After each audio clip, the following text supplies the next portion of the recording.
What's up, guys? On the Fly's back again. And tonight, I guess what you call this expert panel of music. A while back, we were having I don't know if it was the interview with Brian or Annie. And well, it had to be Annie because Brian was popping in. Jim was Yeah. popping in on the chat. We were talking back and forth on the music. And Jim's girlfriend, the great Nicole, from Brickshore Media pops in and said, "You guys should do just," and Annie too. You guys should just do a show. And so we decided tonight we're gonna do a show, and it's no top 10, nothing like that. It's just called Desert Island Albums. And with us tonight, making his second trip back to On the Fly. I don't know if he's got the one of a kind T-shirt on or not I tonight. do. He's got it on. The On the Fly T-shirt that I have no idea where it came from. Uh, but with us is Brian Meulen. How you doing, Brian? Hey, Yeah, hey, and making his On the Fly debut. And look at that. Me and Brian were talking about before we came on, the little things down here at the bottom. You see my handle at On the Fly and then at Brian Meulen Music. We were feeling kind of insufficient after he's got so much down there you can't even finish it. Author, producer, former radio DJ, and I don't know what else is there down there, Jim. Music lover. Music lover. Hey, Yeah. we could add that to our list, Brian. We can do I all think that. I'm a little jealous of his suntan too. I know. Look at that guy. Where are you Well, at? I mean, I'm just outside of Nashville, so Well, you can go outside if you're in the South right now, Brian. You can go outside for about 20 minutes and you can get a good tan because it's going to be brutal this weekend. I don't know how it's supposed to be in Nashville, but they're talking about 97 degrees this weekend in North Carolina. So yeah, get ready it's for that. insane. People are fighting over the ice. You know, Oh the yeah. things when you go to the gas stations and the ice in there. Everybody's fighting to climb into those. So this is Mr. Jim Law. So he's making his debut tonight, and you see Jim is in Nashville, and we just had that conversation, chatting back and forth, and like we said, Nicole and Annie came up with the idea. Well, I was all for it. I said I'm all for it. So tonight, Desert Island albums, and look, this list is, if all three of us go to a desert island, we're not going to have any room for anything else because it's going to be nothing but albums and stuff like that up there. We're not going to have room for food or anything like that. It's just albums. That's all we're going to do out there is listen to albums. But We'll before die we in get 3 days because we have no food. Yeah. No food. before we get started on that, we have some sad news today in the music world. Legendary, would you call her a pop artist or would you call her just I don't know, would you call that pop? Sinead O'Connor? Yeah, I would guess that was Sinead. I think back Yeah. then it was alternative, wasn't it? I don't know. I don't know what to call. Anyway, hey, Nicole's here. She's keeping an eye on us. Hold on. Hey guys, it's Nicole. Hey, Nicole. Okay. All right, so she's keeping an eye on us, making sure we're behaving, I guess. But unfortunately today, Sinead O'Connor, who had that big smash #1 hit, "Nothing Compares to You," which originally was a Prince song. Prince wrote it. It came out. I guess the Prince had a side group that he produced or something called The Family. And they did it in 85. It got no traction there. But when she did it, I think it was in 1990 or 91, it went to #1 in like 20 different countries, stayed on the Billboard charts for 4 weeks. Nothing Compares to You. I mean, it was a smash hit. And, I'm not sure. We're not sure the circumstances. We've been hearing some rumors. We're not going to get into that. You don't want to say anything till it's confirmed. But, yeah, she passed away at the age of 56. And such a shame that we're seeing, especially that young. I mean, it's one thing to see the guys and ladies that we grew up listening to. They're getting to an age now where it could be any day. Any of these guys are passing away. I mean, you look at my favorite band's Kiss. They're in their 70s wearing Gene Simmons is wearing 30 pounds of gear on stage every night, and I mean he's still doing it. So, but yeah, it's just a shame. Sinead O'Connor dead today at the age of 56. I mean, you guys, you're. I'm sure you're all at that age. You remember when Nothing Compares to You was big on the charts. Oh, And yeah. being a radio DJ, I'm sure you knew. Oh yeah. Well, and I heard that song obviously when she released it, and many years later when I got started to gain an appreciation for Prince, he had actually released an album of all of the songs that he wrote for other people, and that's when I think I first learned that he wrote that song. Yeah, he wrote Manic Monday for the Bengals. I mean, that's a lot of Yeah. people don't know that. That was kind of strange, but I knew I forgot. So I knew I forgot a band on my list today. Prince. Bengals. Oh, okay. Okay, now we got the other one checking in with us and making sure we're behaving. Annie's in here, boy. making sure making sure that somebody doesn't get in the doghouse tonight too. Yeah, yeah. So I did that last time. yeah. Well, what did we do last time? What did we I do did- last time? Favorite song, and I didn't pick one of hers. Yeah. And I was trying to give you signals. I couldn't. You were. Yeah, I was You trying gave to me get every you out of opportunity. there, but anyway, so let's just get it started, guys. And Jim, you're the first timer here. We're gonna let you go first and name one of your albums, and we'll talk about it a little bit. If it's one that one of us has got on our list, just say so, and that way we'll go ahead and knock that one out. So go ahead, Oh, Jim. so are there any rules or guidelines here? Because I was really the only thing I can say, and I should have made this clear from the start. I think it would kind of be cheating if we said greatest hits, because I mean I could have said okay, like I said with Kiss, I could have said Kiss's box set, and it had all of that up there. But I think it would be kind of cheating if you said something like that, like a compilation like that. yeah. But if you got And one, if you got one, let me know.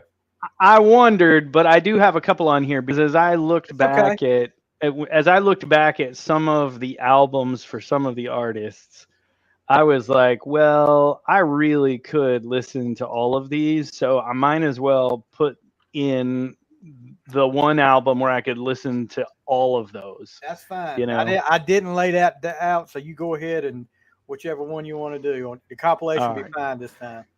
So, I was really struggling because I cross so many genres as I'm looking at my list here that it's really difficult. And because I'm a mood music lover. Right. So I've got an album or an artist or a song that fits any mood. So some of these albums are also tied to a mood. But I'm going to come out with arguably an unpopular opinion, but it's a strong opinion of mine, and I have to say my first one on the list is going to be from Weird Al Yankovic. Yes. And I would say any of his albums, any of them. However, I'd probably have to go with In 3D, which was released in 1984. I could sing every single song on that album, start to end. You are not going to believe me. But you had me at Weird Al, by the way.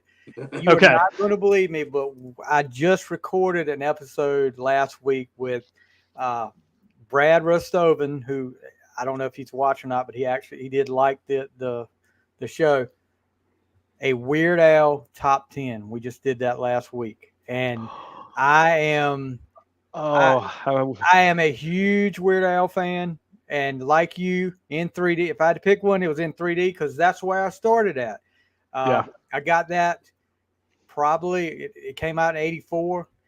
That was a Christmas present in 1984. And I think I got it from my grandma. And I got my little Walkman, went to bed that night, put Weird Al in, listened to it. Of course, you had to wake up and flip the tape over. But I wore in 3D out. That was, in 3D. I have no problem with Weird Al, any of the stuff.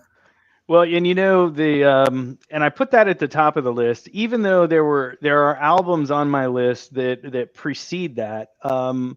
that album in particular probably starts when I started deviating from the musical influences of my parents, who were very eclectic. I got a lot of rock from my dad. I got a lot of country and folk from my mom.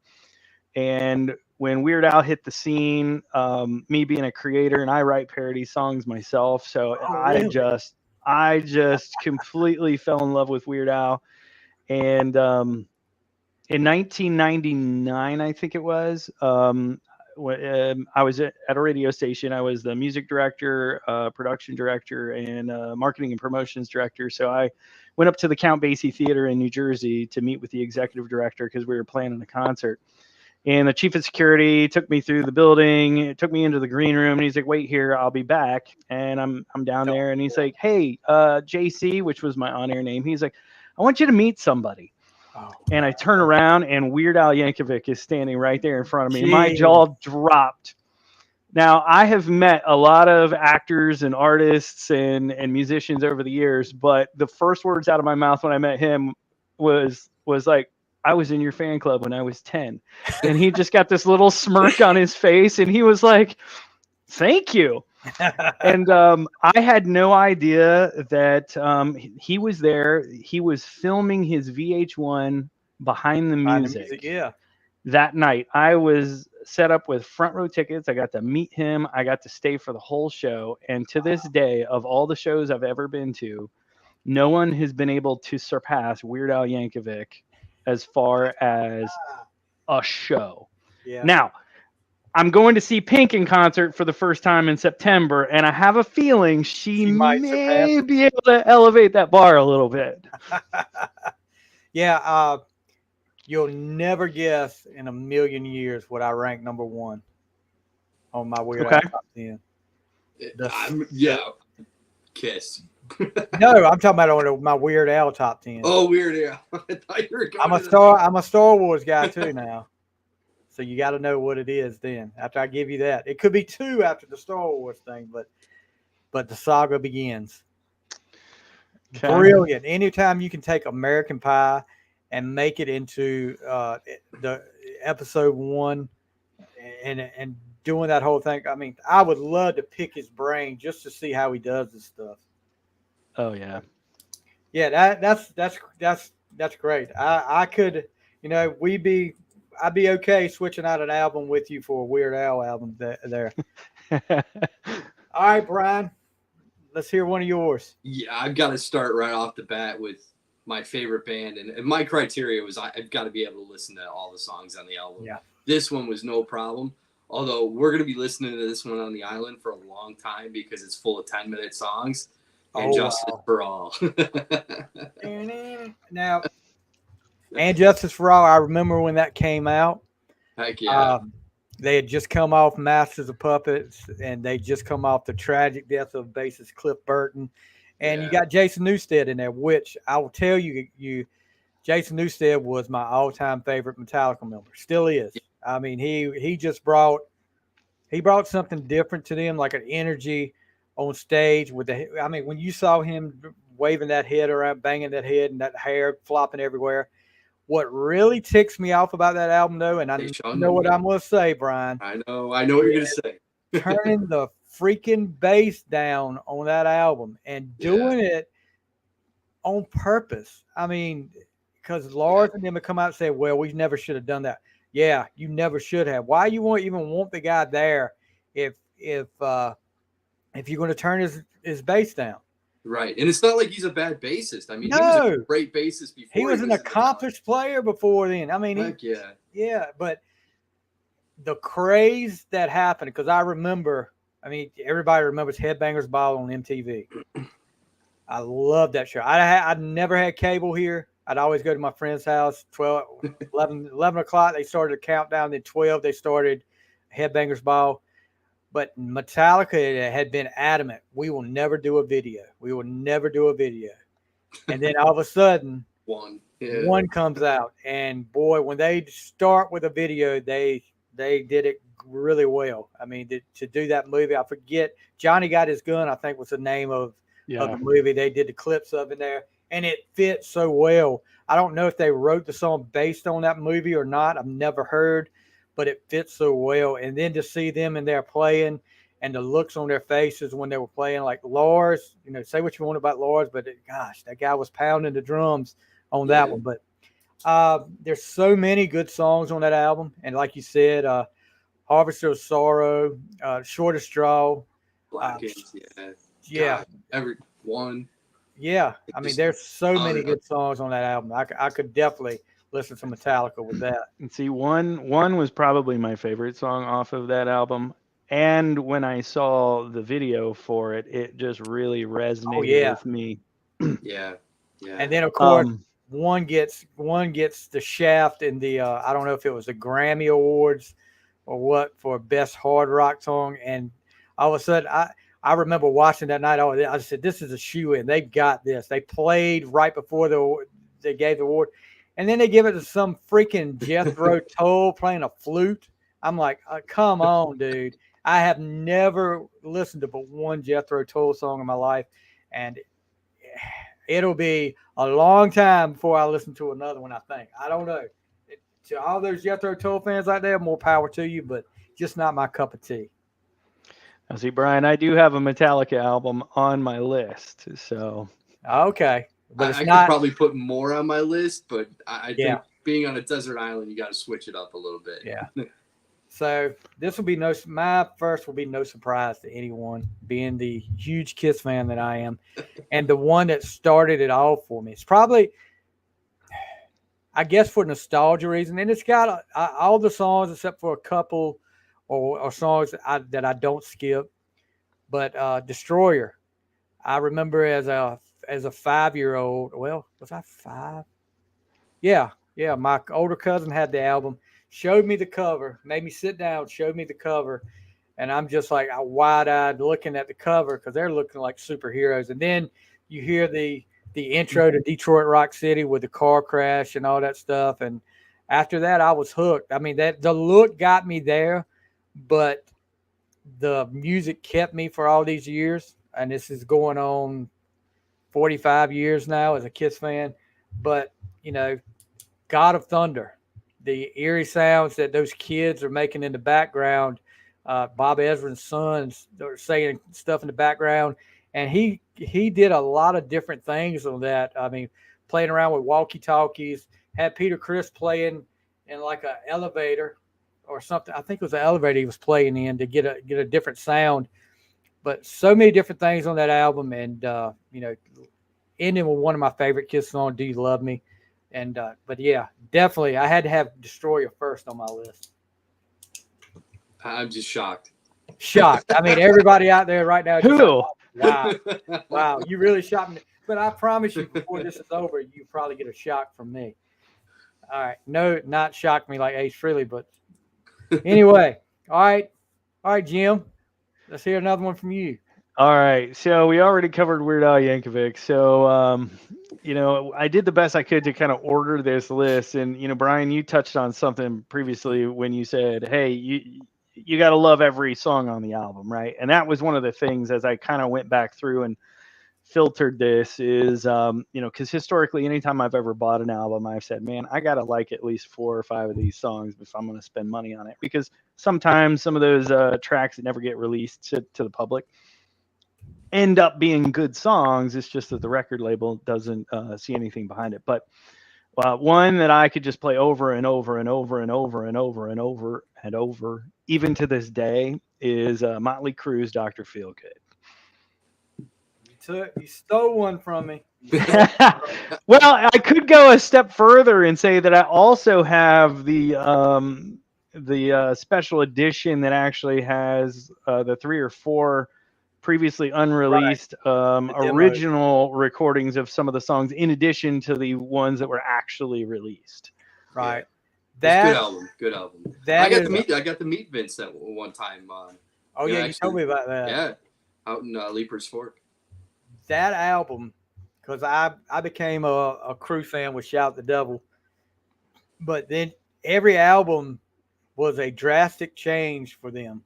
I mean, they went from the leather at Shout the Devil to Glam and Glitz on Theater of Pain, where they were wearing lace and purple, and then kind of went to the biker thing with Girls, Girls, Girls, and then they would just strip down regular Motley Crue for Dr. Phil was sobered up, and man, I guess they were sobered up. They said they were, but that's pretty much a perfect Motley Crue album. I have to go along with you on that, Jim, because from the start to finish, there's no filler in there. There's every song is unskippable. I mean, don't go away mad, just go away. It's probably one of my favorites on that.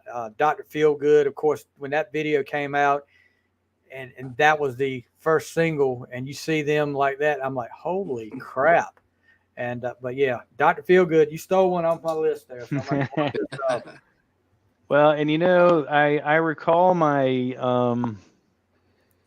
my daughters were in the car with me one day, and my youngest one at the time, I think she had to have been 6 years old. Uh-oh. And I realized a little late in the track of She Goes Down that she was singing along with it, and I was like, oh. Well, Okay. I'm not going to hold out on this because I don't want her to really know what she's singing. It's cute, but no, I don't want her singing that song. And so I changed it. She's like, but Dad, I was jamming to that. And I said, good to know. there's a story I tell, my mom and dad always supported my love for Kiss, at an early age. We always had the albums between me and my brother. But she would never let me listen to Rod Stewart. Do You Think I'm Sexy? But I was like, and the older I got, I realized, I was walking around the house. There's a song on Rock and Roll Over, and the opening line is, put your hand in my pocket, grab hold to my rocket. And I'm walking around the house singing that. And I said something to him not too long ago.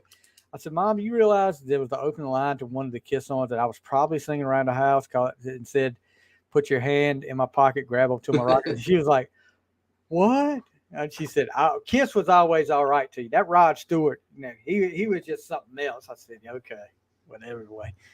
So, yeah, you stole one of mine, Motley Crue, Dr. Feelgood. All right, Brian, you are. So I'm gonna go with one now that I'm kind of thinking I might steal another one here from Stevie, but I got to do it, and it's one that would have really pissed my mom off back in the day. Appetite for Destruction. Guns N' Roses. You stole that one from me too. That's on my list. Okay. It's such a great. I mean, every song on that album is just iconic. Yeah, and it was different. I mean, they are bunched in there with those, those 80s groups like Motley Crue, Def Leppard, but that was different than anything Motley Crue or Def Leppard had ever done. I remember 9th grade bus trip to a baseball game, and this guy was a senior, and he starts playing Appetite starts playing Welcome to the Jungle, and I'm like, what the heck is this? And after that I had to have it, and probably what I would say with their best album, Use Your Illusion 1 and 2 had a lot of build up and a lot of hype to it, but there's a lot of filler on both of those albums compared to this. I mean, it's hard to find a bad song on Appetite. Yeah. Well, Use Your Illusion 1 and 2, they had so many songs. Oh, gosh. I think the one that probably would have pissed my parents off the most was Mr. Brownstone. We've been dancing. Yeah. I remember I was always in school. I was always the one that was trying to take care of everybody else when there was a little drinking going on. And there was one of my best friend came into our house, spent the night with us one night, and he had a few. And all of a sudden, he's down there watching, I don't know if it's Letterman or something. And the Letterman band starts playing Night Train, and he yells out in the middle of the night, I'm on a night train. And I'm like, oh my God, we're in trouble now. But luckily we didn't hear anything. But yeah. And thank God we don't have Jim's daughter going around singing Night Train either. I'm on a night train. It's so easy. Well, though, the funny thing about the Appetite for Destruction is that when my friends and family can convince me to do karaoke, Welcome to the Jungle is actually one of my go-to songs. Now my voice has actually dropped a couple of octaves, so I can't hit the really high note. So I like to say that I have to sing it in a lower key now because I can feel my testicles go up into my throat if I don't do it that way. But yeah, and and I remember when my dad bought the album in 1987, and I looked at him funny, and I was like, "Dad, what are you doing listening to Guns N' Roses?" But remind you, I got my 60s and 70s rock influences from my dad, so I remember doing a double take like that when he brought home some Quiet Riot records in the early 80s. So Quiet Riot, yeah, I remember that. I remember when Metal Health came out. Yeah. All right, so I'll kind of, we've been doing some rockers and some Weird Al, so now I'm gonna kind of tone it down a little bit. And this is a group.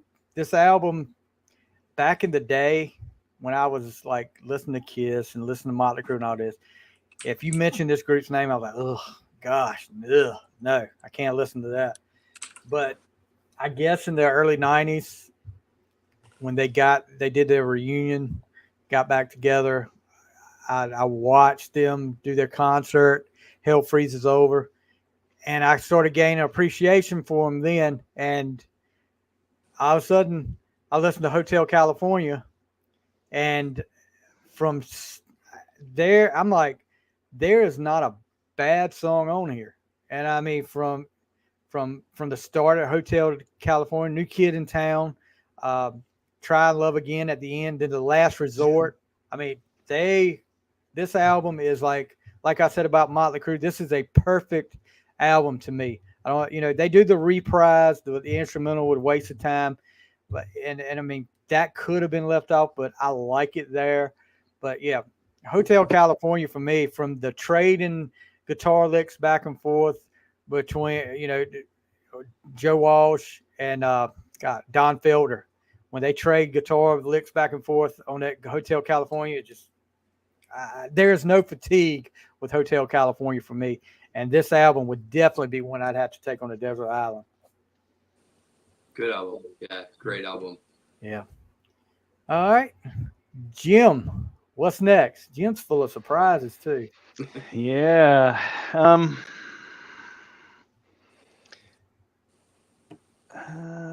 thinking, which one of these do I want to unveil next? I alluded to it before, so I'll just go ahead and do the reveal. I'm going to have to go with the Metallica, the Black Album. Black Album. Yeah, that, for a lot of the diehard Metallica fans, that was probably seen as a cop-out. Yeah, sold out. But I think what Bob Rock did for them, it introduced them to millions, tens of millions of fans that they probably didn't have before that. And that was actually the first album I bought when I got home from the Marine Corps, and I played it to death on cassette. And then I ended up buying a CD, wore that CD out, and then bought another CD. So, yeah, that I remember all the talk after it came out. Oh, they sold out. They're going away from their roots. No, they adapted. And Bob Rock brought another level out of them. I mean, it was more, what you say, radio friendly with some of the songs, because they weren't those long, nothing wrong with those songs on And Justice for All, but they weren't those 10-minute long songs. They were radio friendly, from The Unforgiven to Enter Sandman to Nothing Else Matters. Matter of fact, me and Brian talked about it. I don't know if you've seen it or not, Jim. Have you seen the documentary series on Paramount Plus, I Want to Rock? It's a 3-part series on Paramount Plus, and it's really, really good. I mean, me and Brian, I finished that last episode today, Brian. I saw what you were talking about. I'm not going to give it away in case Jim wants to watch it. But I'll watch it. There was one part with Kip Winger talking about the downfall of 80s rock music and his downfall, which, between Beavis and Butthead, Stewart from Beavis and Butthead, and Nothing Else Matters, where Lars is throwing darts at his picture on the door, but which they say Lars has come out now and apologized for, but yeah. Nothing Else Matters was a great Metallica song to me. I remember that a lot differently, though. I almost feel like Justice was, I know, Stevie, you always say Justice for All was like a big controversy when it came out. I feel like that was like really anticipated because everybody wanted to hear it after Cliff was gone. Yeah, I don't think it was right after it came out. I think everybody, years later, everybody knew something wasn't right, and then people started talking, like with the internet, you start talking, well, they turned the bass down. You haven't noticed they turned the bass down that, so I didn't really notice that till years later. That changed my ear for music. Yeah, but I remember Black being the big controversy. But they sold out. Yeah, and even more after when they did Load, because they cut their hair. Everybody was saying, "Oh, they're really going corporate now. They cut their hair." What was that? Some guys, Jerry Cantrell, I think, was in the audience. No, Alice in Chains was doing Unplugged, and some of the guys from Metallica were in the audience and said, Jerry Cantrell wrote on the back of his guitar, "Good friends don't let good friends get bad haircuts," and showed it for them. Yeah, yeah, that was a big issue then. But Black Album was monumental. I mean, that's, like you said, hard to find a bad song with that album too. Yeah. All right, what you got next, Mr. Meulen? I think I got to step away from the rock for a minute, which I could probably go on with that all day, but I'm going to go Mockingbird and Crow, Hardy.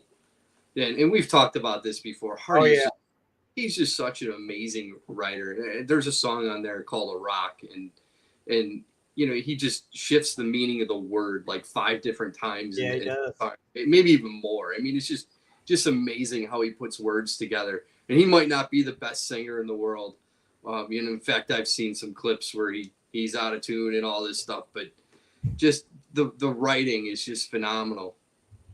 And see, I've got to go back and listen to more, but I remember listening to The Rock because we talked about this last time we were together, and you're right. He shifts the meaning of that the word The Rock so many times. It's just brilliant the way he's wrote that song. Yeah, and then another one of my favorites, 30-06 is a great one too. All right, so get a little bit back into the rock side with this next one, and this is another one from the 80s, and this band, they like their classic stuff more, and the current stuff they do more than this 80s period. But I'll tell you this, without this 80s period of music they did, I probably wouldn't be that big a fan. I probably wouldn't have gone back and listened to any of the other stuff. And I'm talking about, and this is probably going to be a shocker for some people, Heart, Bad Animals. This album is, I remember getting it through that great Columbia Record and Tape Club, that I probably never paid for this album, but I got it. But from start to finish, there's some deep cuts in here that they do that are great. But the one that really kicks it for me is probably one of my top. It's probably in the top 10 of my favorite songs of all time. Is Alone. They kick major ass on that song when she starts off just with that slow thing, and then the guitar kicks in and the piano kicks in, and that lady has some pipes on her. Awesome. I think Alone never fatigues for me, but from the start to finish, like There's the Girl, Bad Animals, You Ain't So Tough, Easy Target, Who Will You Run To? Just a great album for me. And that's probably my favorite Heart album. I think that album would surprise a lot of people. Like we've heard a lot of those songs on the radio, and probably a lot. But you look at the hits. I think like there was 4 singles released: Alone, Who Will You Run To, There's a Girl, and I Want You So Bad. But the deep cuts on there are really good too. Because back in the day, it wasn't like it is these days for the kids. When you bought an album, you paid money for that. You paid like $8, $9, whatever it was. Or if it's a CD, you paid $12 or $13. You listened to that whole album. at least once. You listen to the entire thing. It wasn't just the hits, and that gave me an appreciation for this one, and probably got me some songs I wouldn't have known about. So yeah, Heart. Let's see, mark it off my list. All right, back to you, Jimbo. Okay. So I'm torn. I might throw two of them at you because one of them is going to have an asterisk based on the excluding greatest hits. But if I were to include a greatest hits album, it would probably have to be Chicago Greatest Hits 1982 to 1989. The Cetera era, so to speak. David But Foster. yeah. But if we're not doing greatest hits albums, then I'm gonna change it up and I'm gonna say Pink's Hurts to Be Human album. She did a couple of great songs, and one of them was with Chris Stapleton on that album. Wow. See, I haven't heard this. This is going on my list. This is There's another song on there called 90 Days that is really powerful for me at that period of my life where, it's basically talking about a breakup and how, basically if it's over, it's over. But I'm going to need 90 days to get you out of my system because, a lot of people don't understand that the chemicals in your brain that cause you to bond when you're in love are the same chemicals that you go through withdrawal. So it was really poignant, that song. And there's a bunch of other songs on that album. So it's arguably one of her best albums, in my opinion. I'm definitely going to put this one on my list because that 90 Day song that's intriguing to me right now. I want to listen to that. But as far as Chicago goes, Peter Cetera, you couldn't. I mean, back in that era, Peter Cetera could do no wrong. Even after he left Chicago, but Chicago 17 when that came out, I remember that. I'd heard what was the one? Hard for me to say. I'm sorry. I think that was on 16. But then when 17 came out and Hard Habit to Break, You're the Inspiration, Stay the Night. God, they were. That's why I have to say. That's why I have to say the greatest hits 1982 to 1989 covers them all. And I will say this: I don't remember the guy's name that took over for Cetera after he left, but he does a great job. I remember okay, how's this going to sound without Peter Cetera? What was the name of the song they did? The first single they come out after Cetera left.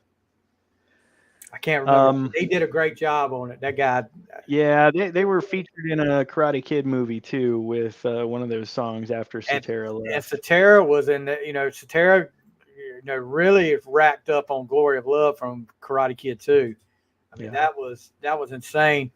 But if you look at and I've tried to listen to some Chicago before, like 70s period.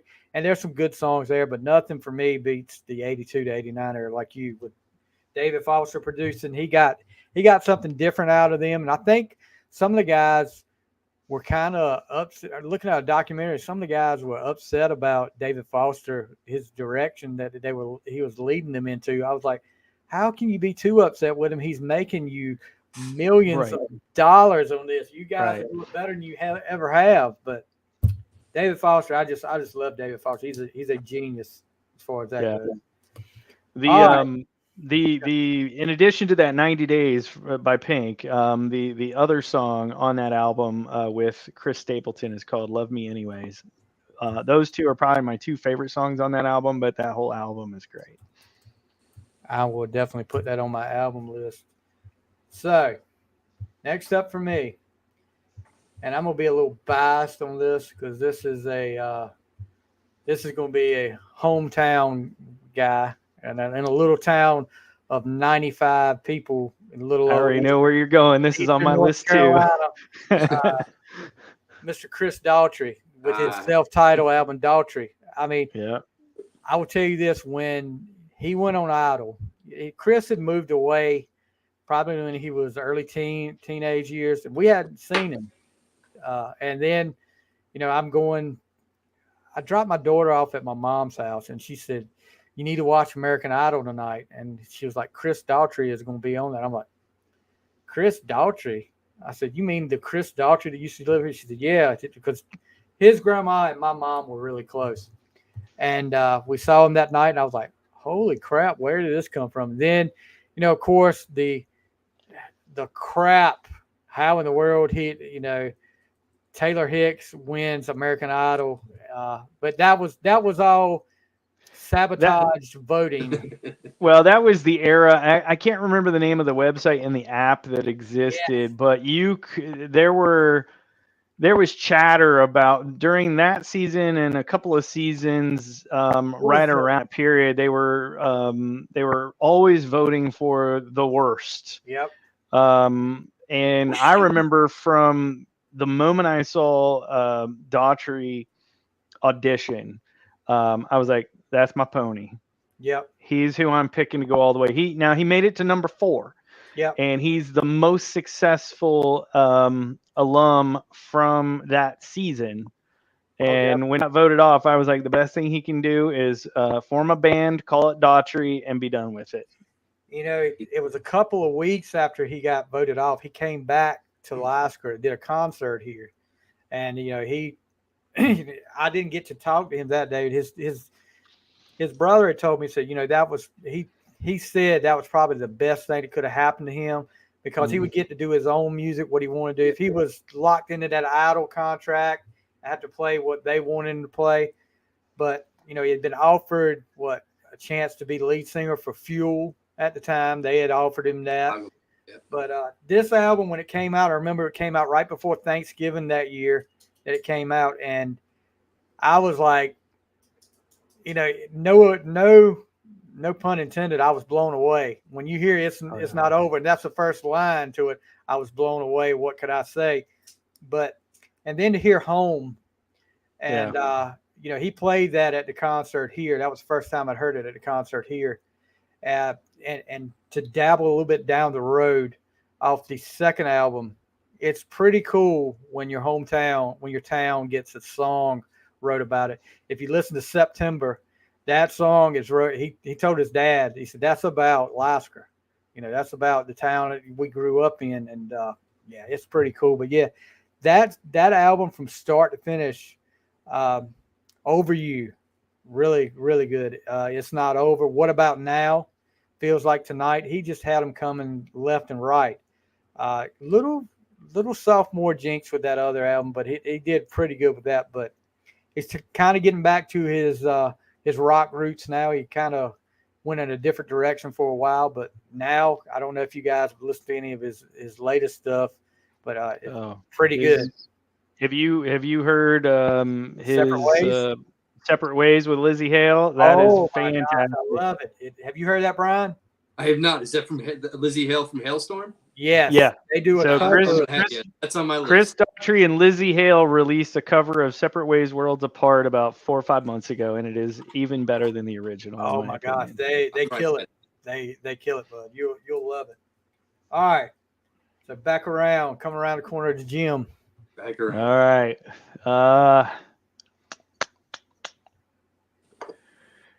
Did we do Brian? No, we skipped Brian. I'm gonna do an honorable. I'm gonna do an honorable mention because again, it's a greatest hits album, because you can't pick just one, I don't think, but the Great Alabama, the For the Record album with 41 number one hits on it. It covers everything. And that was actually one of my influences. I was first introduced to Alabama in the 70s. My mother absolutely loved Alabama. So we had all those 8 tracks and whatnot that we were listening to all the time. So when that came out, I had to get it because it had everything on it. So that's an honorable mention. I'd have to say, I'm looking at the list here. A couple of them were stolen from me. What can I mention here? You know what? I'm just gonna go with my honorable mention, Okay. unless it's against the rules. I'll save No, that's my fine. next one for the next time We around. will definitely have that. All right, Brian, I'm gonna give you two this time. We skipped over you last time All somehow. right. That's all right. Yeah, that's okay. So, I think the reason this was so hard is because we just don't consume music this way. I was saying this before, we started, listen to Spotify and you pick the songs that you want. But I'm going to go back to two albums that, I actually did just buy when I was a kid and just played and played and played. One of them is Def Leppard, Hysteria. Stolen. Yeah, did I steal it? I'm sorry. I'm stealing all yours. But I mean, from the very first, Women to Armageddon, it just every song on that. I mean, just over and over again. And that's not the only Def Leppard. Like I feel like even now, I appreciate Def Leppard even more. Where I probably would have skipped some songs on Pyromania and High and Dry before. Man, I'll listen to all those now. I mean, they're so good and so they're relevant. I feel like even today. And the other one I'm going to go with, and it was because I was kind of trying to get into guitar back when I was in high school, and it didn't really go so well for me. But I just over and over again, I played Jimi Hendrix. Are You Experienced? Okay. I'm writing down Hysteria, so I'm gonna bring that up again.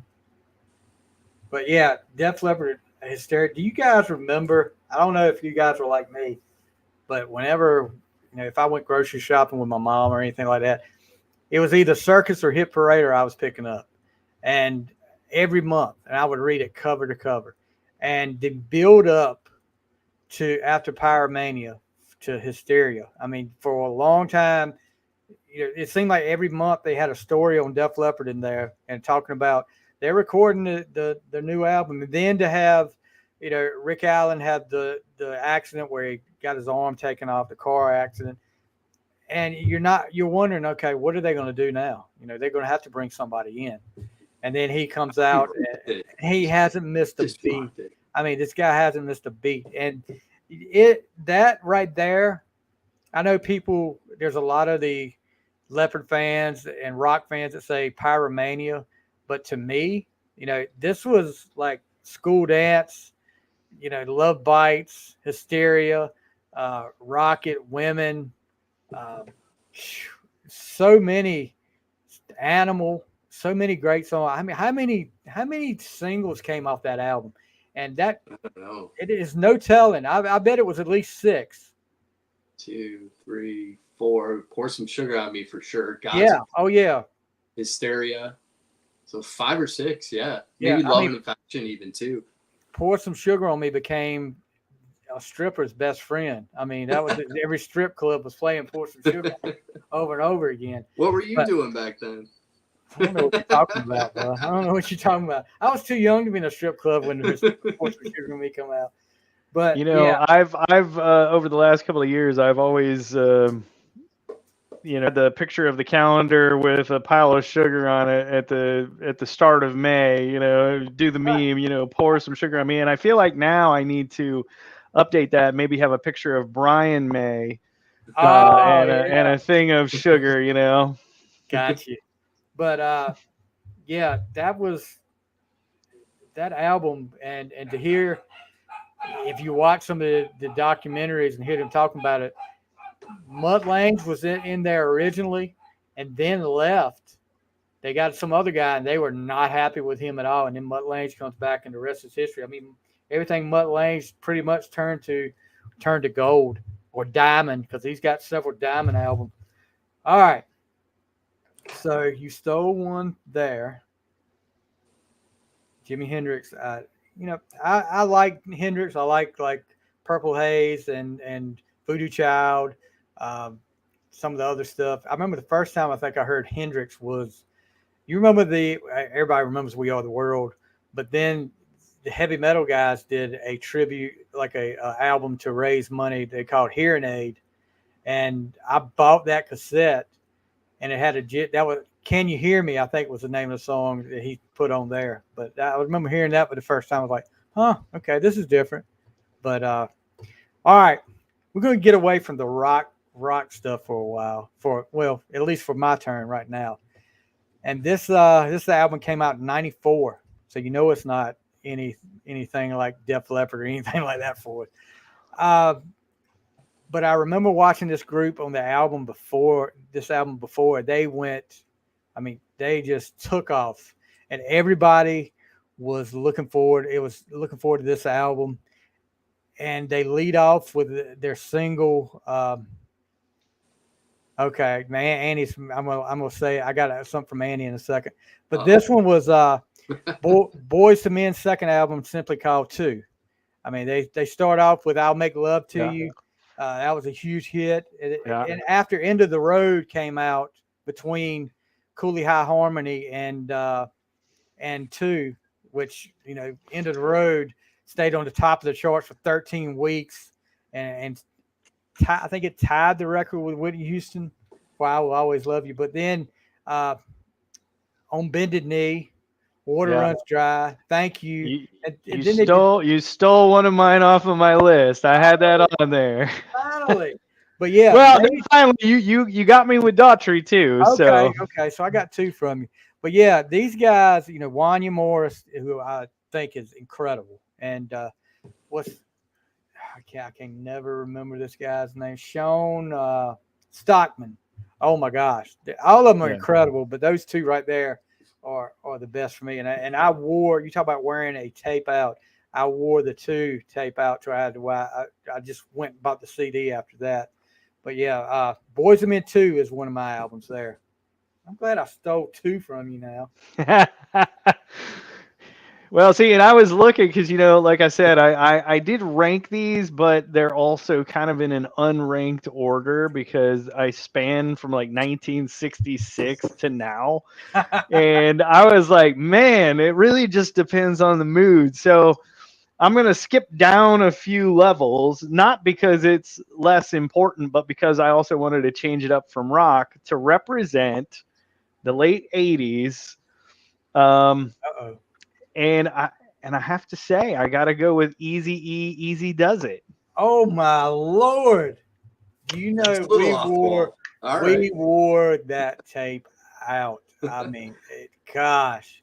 When you hear, is it Dre saying, "Hey, Easy, come off the piano and rap for a while." And all you said, and then woke up quick at about noon. Yeah.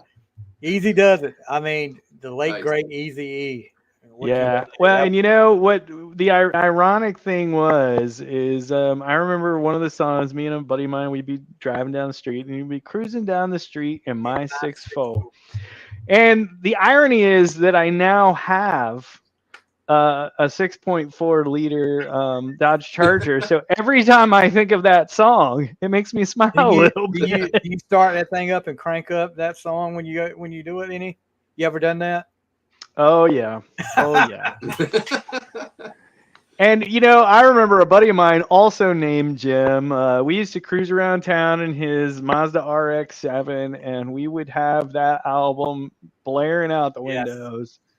And that was really because like I said, at the beginning of the 80s, with my first choice that deviated from my parents' influences being Weird Al Yankovic, and then to end the 80s with having transitioned all the way through rock influences and then Eazy-E, who I latched on to from NWA before the rest of the world really knew who Dr. Dre and some of the others were, all of whom have gone on to huge careers. And so when my daughters, they got into what they call rap nowadays, and I said, no, I'm going to put together a list for you, and this is what we're going to listen to. So I introduced them to NWA, Dr. Dre, Tupac Shakur, Digital Underground, all around the world. Yeah, and they're like, oh yeah. So, this is actually sounds like music. Yeah, not like that. This stuff today, I'm sorry, I can't do it.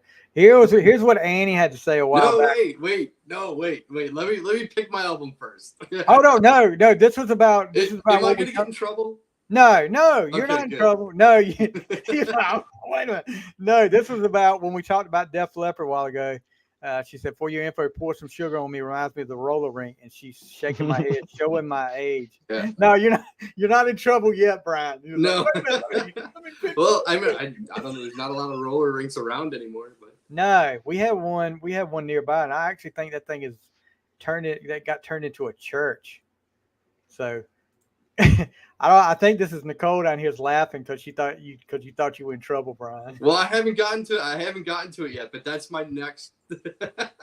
So here we go. Of course, it's the next. Before I get in trouble, I have to choose anything Annie Vander. She doesn't technically have an album out yet, but Falling in the Natural. Her new song, He, Himself, and Him, which was number one stream song on Play MPE. Big news for Annie. Congratulations to Annie. Right? Nice, yes, congratulations. So looking for big things. You just remember the little people, Annie. When you make it big, when you're rubbing shoulders up there with Jason Aldean. Remember on the fly up here now. Remember that. All right, so I'll give you 2 on that. All right, good. That got you out of the doghouse. Yes, I'm gonna go with this one. This one's a little tough because I can't say I love every song on this album, but I love this band, and I love a lot of the songs on this album. It's Mechanical Resonance by Tesla. So you got to do Modern Day Cowboy and Little Susie. Changes. Yeah, Getting Better. I just there's a lot of good songs on it. Maybe not every song is great, but I could listen to it over and over. Yeah, that one. I have a Tesla one on my list that we'll talk about in a little bit, but that one didn't make it, but it was close. So where am I going to go next?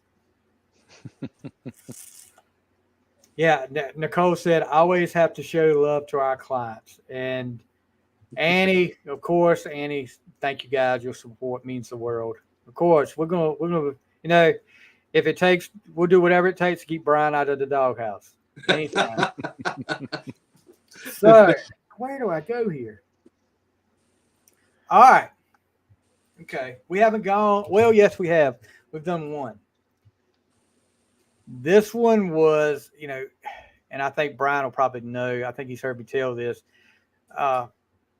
Before this album came out, all through the 80s, I was anti-country music. I was like, no. And I could deal with some Alabama, but it was like, if you turned it to a country music channel, I was like, oh, good Lord.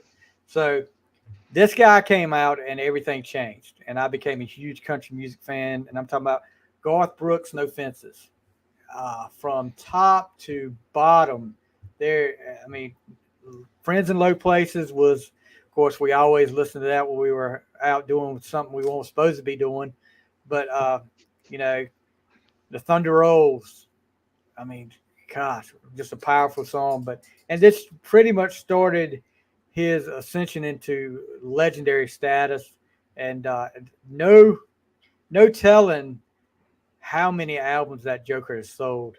But Annie's telling on you a little bit here, Brian. Boy. Brian was anti-country until just a year ago. Well, I was, and gosh, we could talk all day about how hair metal died, but a lot of people talk about grunge.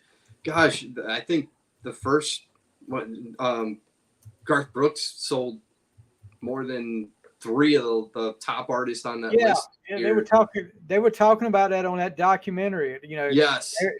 Ricky Rackman said everybody thinks grunge killed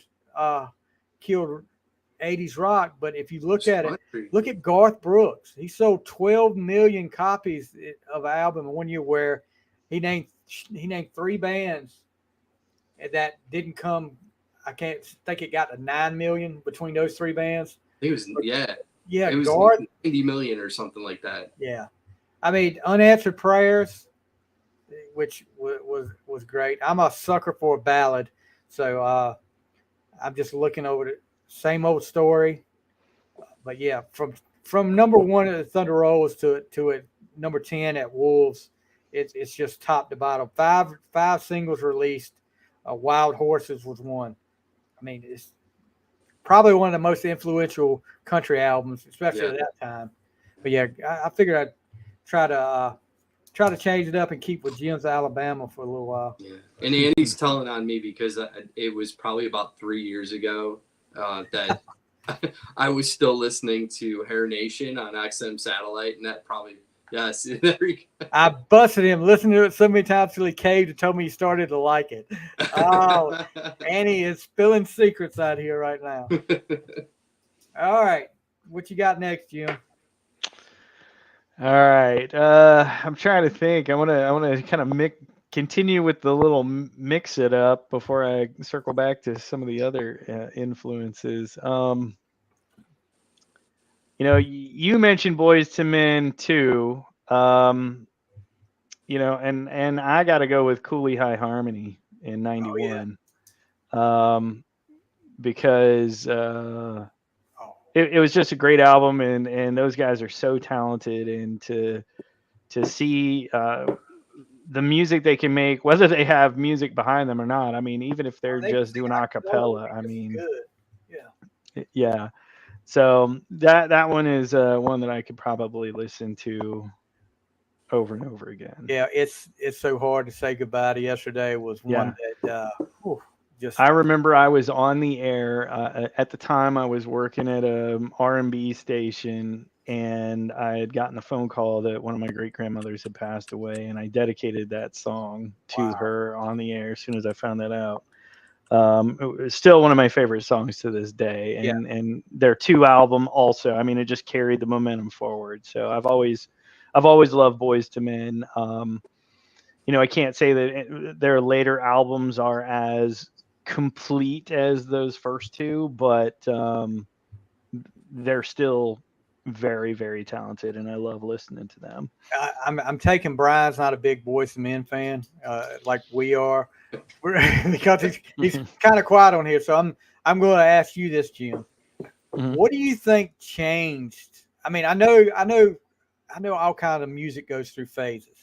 Of course, you had the 80s rock, then you had grunge, but what do you think changed as far as that affected the popularity of Boys to Men? I don't know. I think, music. I've asked myself that several times. I think music changes. I honestly think it has more to do with the decisions made at some of the labels than it does about the tastes from the public, because I've said this before, some of the most talented musicians that I have been blessed to have found or listened to don't get played on the radio, right? So yeah, there are occasionally music that I hear on the radio that I like, but hands down, most of the stuff that I find these days are talented musicians who can make me feel something. Yeah. And that's where my love of music comes from. So I really don't think the public shunned them. I think that as the music industry changed, everybody was going on to the next best thing, right? So they were the boy band. They were the boy band of the early 90s, which transitioned into the boy bands of the late 90s and early 2000s, which then led to the boy bands of the 2000s. And we can't forget, the boy bands from the 80s, NKOTB or the Jackson 5, the original boy bands, Yeah, I remember New Kids when they came out, that album, and I don't know if you guys remember or not, I'm sure you do. You joined Columbia Record Tape Club, you got an album of the month. If you didn't send the thing back in, you got that album. And the New Kids album a cassette came to me, and I was like, what is this? But I will tell you this, I'm not ashamed to say it. The ballads they do, love them. Please Don't Go Girl.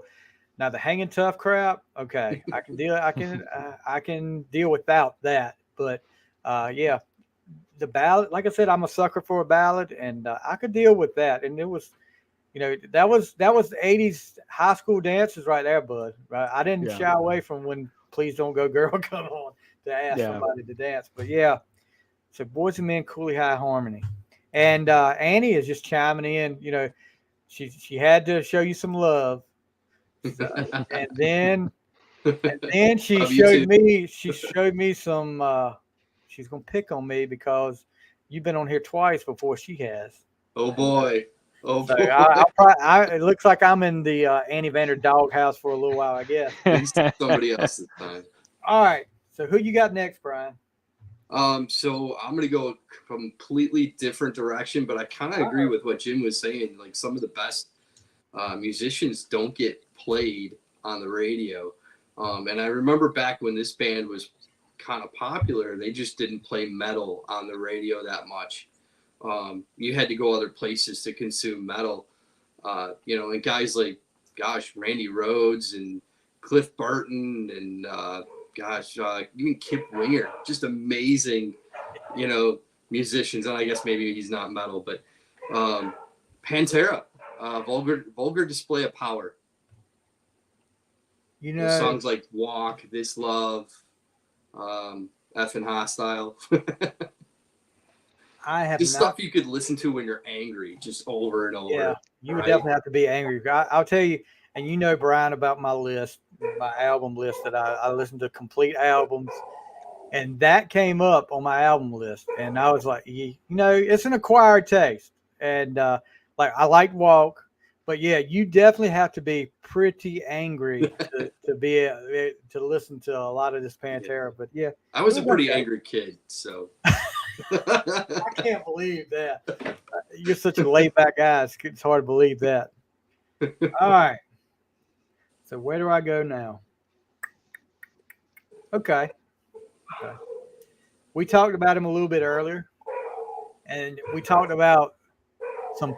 The dogs don't like it. I know. It's something. I don't like something.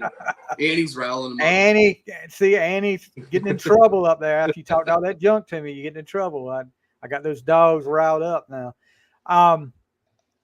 We talked about him a little bit earlier, and we talked about a perfect album. And to me, this is one of those perfect albums. I remember buying this. This was a birthday present. The year I got this for my birthday, it was this cassette, the New Edition self-titled cassette, and Kiss Animalized. I'm talking about Prince, Purple Rain, the Purple Rain soundtrack. I mean, from Let's Go Crazy to When Doves Cry to Baby I'm a Star. And you definitely didn't want your kids to be listening to Darling Nikki. But to tap it off, you've got Purple Rain. I mean, it's just a beautiful song. And then you watch the movie. The movie's not so great as a soundtrack, but I could go back and watch it over and over again. But yeah, Purple Rain, to end it with that ballad, it's just, to me, it's Prince's, I know a lot of people probably disagree with me. It's by far Prince's best album, but yeah, Purple Rain, that would be one I would be taking with me. I'll be the first to admit that I was not a fan of Prince in the 80s. It wasn't until the late 90s when I got introduced to Prince by someone who absolutely loved Prince.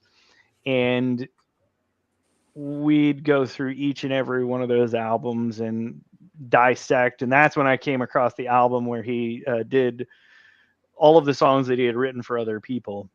I can now say that I am a Prince fan. I own all of the albums that I've been able to track down.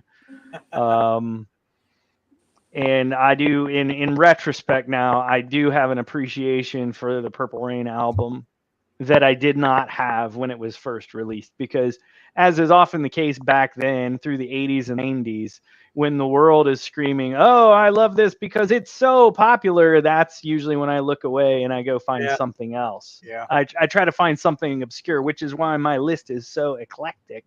Yeah. Because I wasn't always involved in the most popular thing when it was popular. Yeah, this was, you had the whole Prince versus Michael Jackson back at this time. Thriller versus Purple Rain. I was totally enthralled in the Michael Jackson Thriller thing, and I guess I meant to say that earlier. I guess that's what kind of drew me to the Weird Al in 3D when he did Eat It. But Prince, you had just great stuff. I remember, and I've said this several times.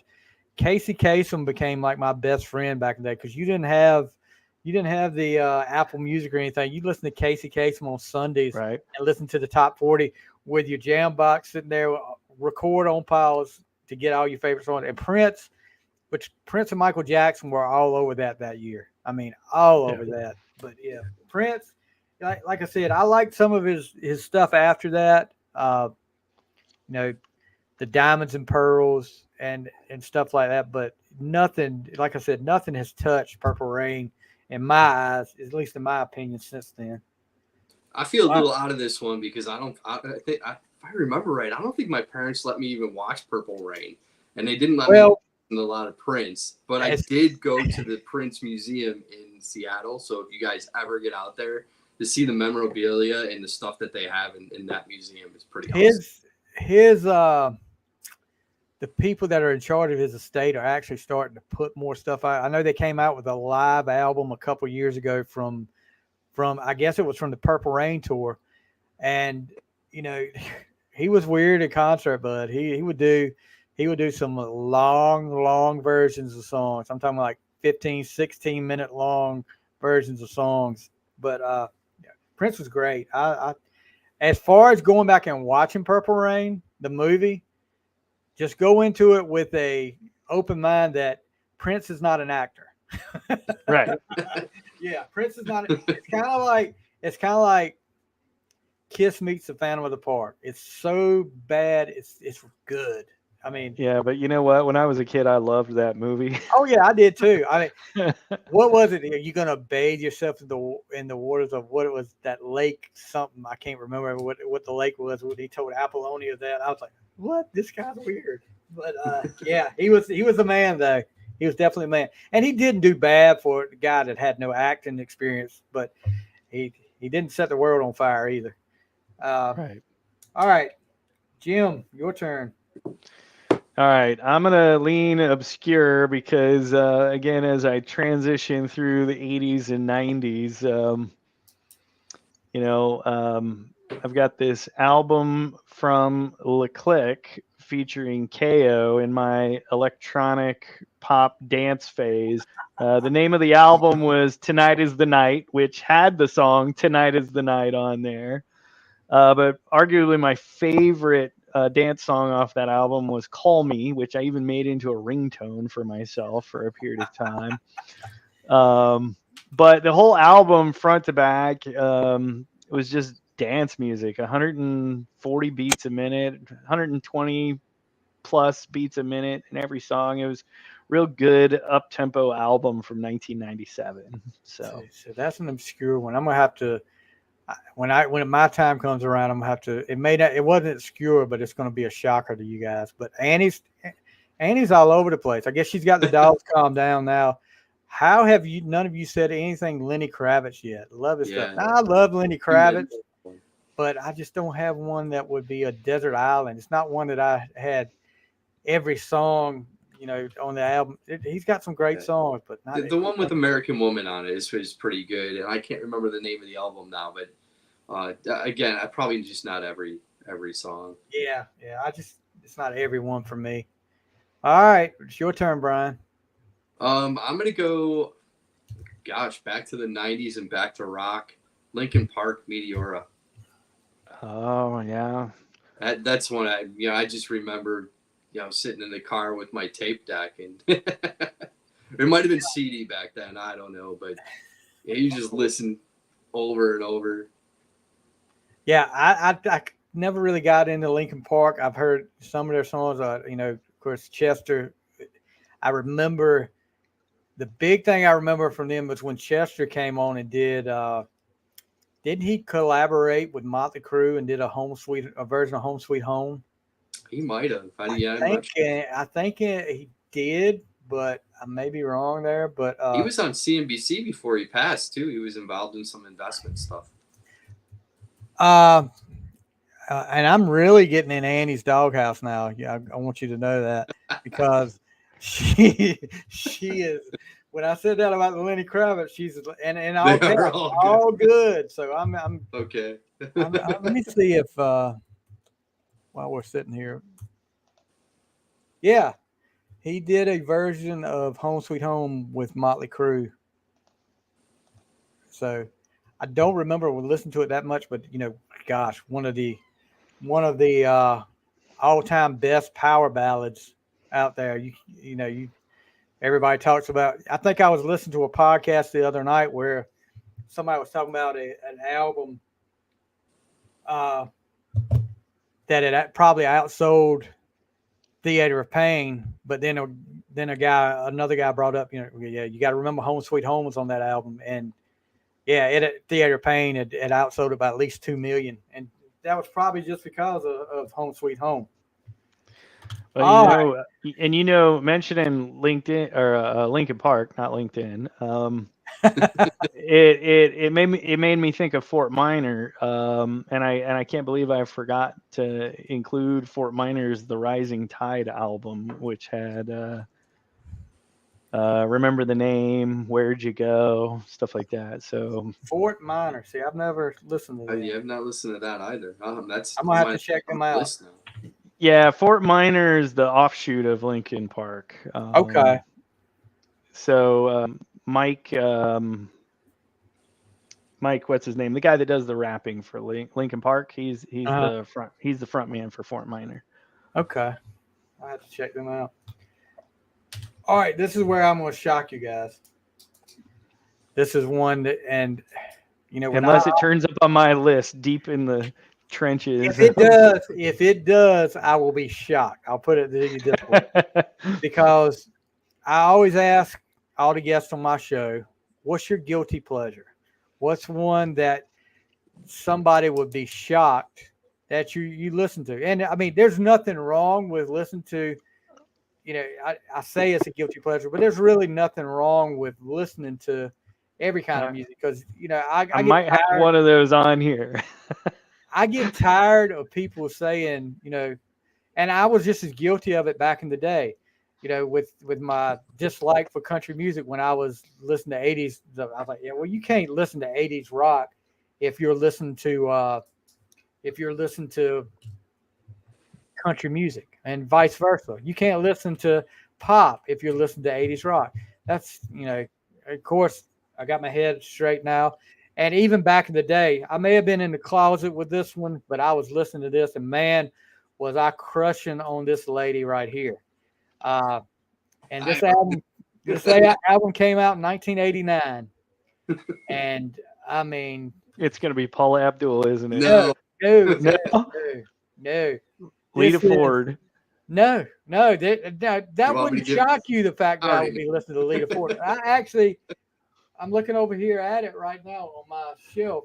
I'm trying to guess who came out in 1989. Taylor Dane. It's a 3-disc with a DVD on it too. You'll never guess. I guarantee, Jim, you'll never guess. It's nobody in 80s rock. Brian knows. I think I told Brian. I think I know. I'm pretty sure I know. All right, this album. Do the reveal. This album, get ready. Electric Youth by Debbie Gibson. Yes. Is that the one that had Only in My Dreams on it? No, this was the one that was her debut. That was this one was the one that had Lost in Your Eyes. Okay. I'm right there with you. I mean, Debbie Gibson. That I used to listen to the song Only in My Dreams on repeat over and over and over. But I'll tell you this, I love this. I bought the CD as a kid. I kind of snuck it, I guess, into with some other like rock CDs I had when I bought it. But later on in life, it's funny. My daughter, she's 19 now, but she was like 3 years old, and I had an old Debbie Gibson VHS that I'd actually got for Christmas one year. It was Live Around the World. It had her on tour playing, and then it had the videos for all the singles from Electric Youth. My daughter watched it non-stop, and there's video on YouTube of my daughter at like 3 years old saying, singing "Lost in Your Eyes" and what was the other one? "No More Rhyme." And a while back, I reached out. Well, several times I've reached out to Debbie Gibson's publicist about an interview, which I know I'm grasping at straws, but what's the worst they could say is no. And I actually got a response back this last time. She is swamped right now.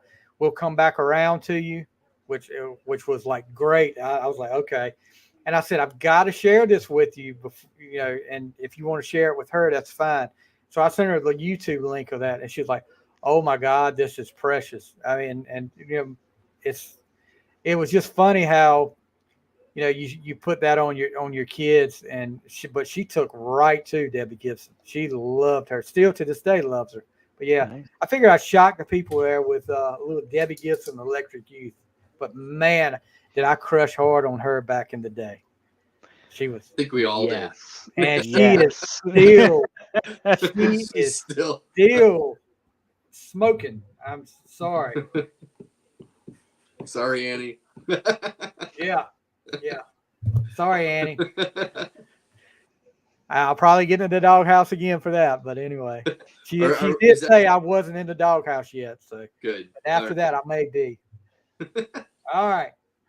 So it's Jim's turn now. Yeah. So I'm going to climb back. I'm going to climb into the Wayback Machine for this one. And we're going to go all the way back more than 50 years for this one. And this is going to kind of go back to Annie and her love of the song American Woman, but from the band who did it originally on the album of the same title. No Desert Island album list is complete without the Guess Who's American Woman from 1970. Featuring American Woman, No Time, No Sugar Tonight. They had two albums the year before that were equally as good, Canned Wheat and Wheatfield Soul. But American Woman, probably of those three, is the one that I think of first. Right. Now, is this something your dad was an influence on you with this? Oh, yeah. My dad was a huge influence. I mean, we'd listen to the Guess Who all the time. So a lot of my influences that predate that Weird Al demarcation point in my music choice came from my dad. But in retrospect now, when I go back and I listen to those songs, not only do I have the fond memories of those, but I also have an appreciation for that, particularly the lead singer of that band. I mean, his grainy voice, the power behind that voice, I mean, it's very distinct. Love everything that they did.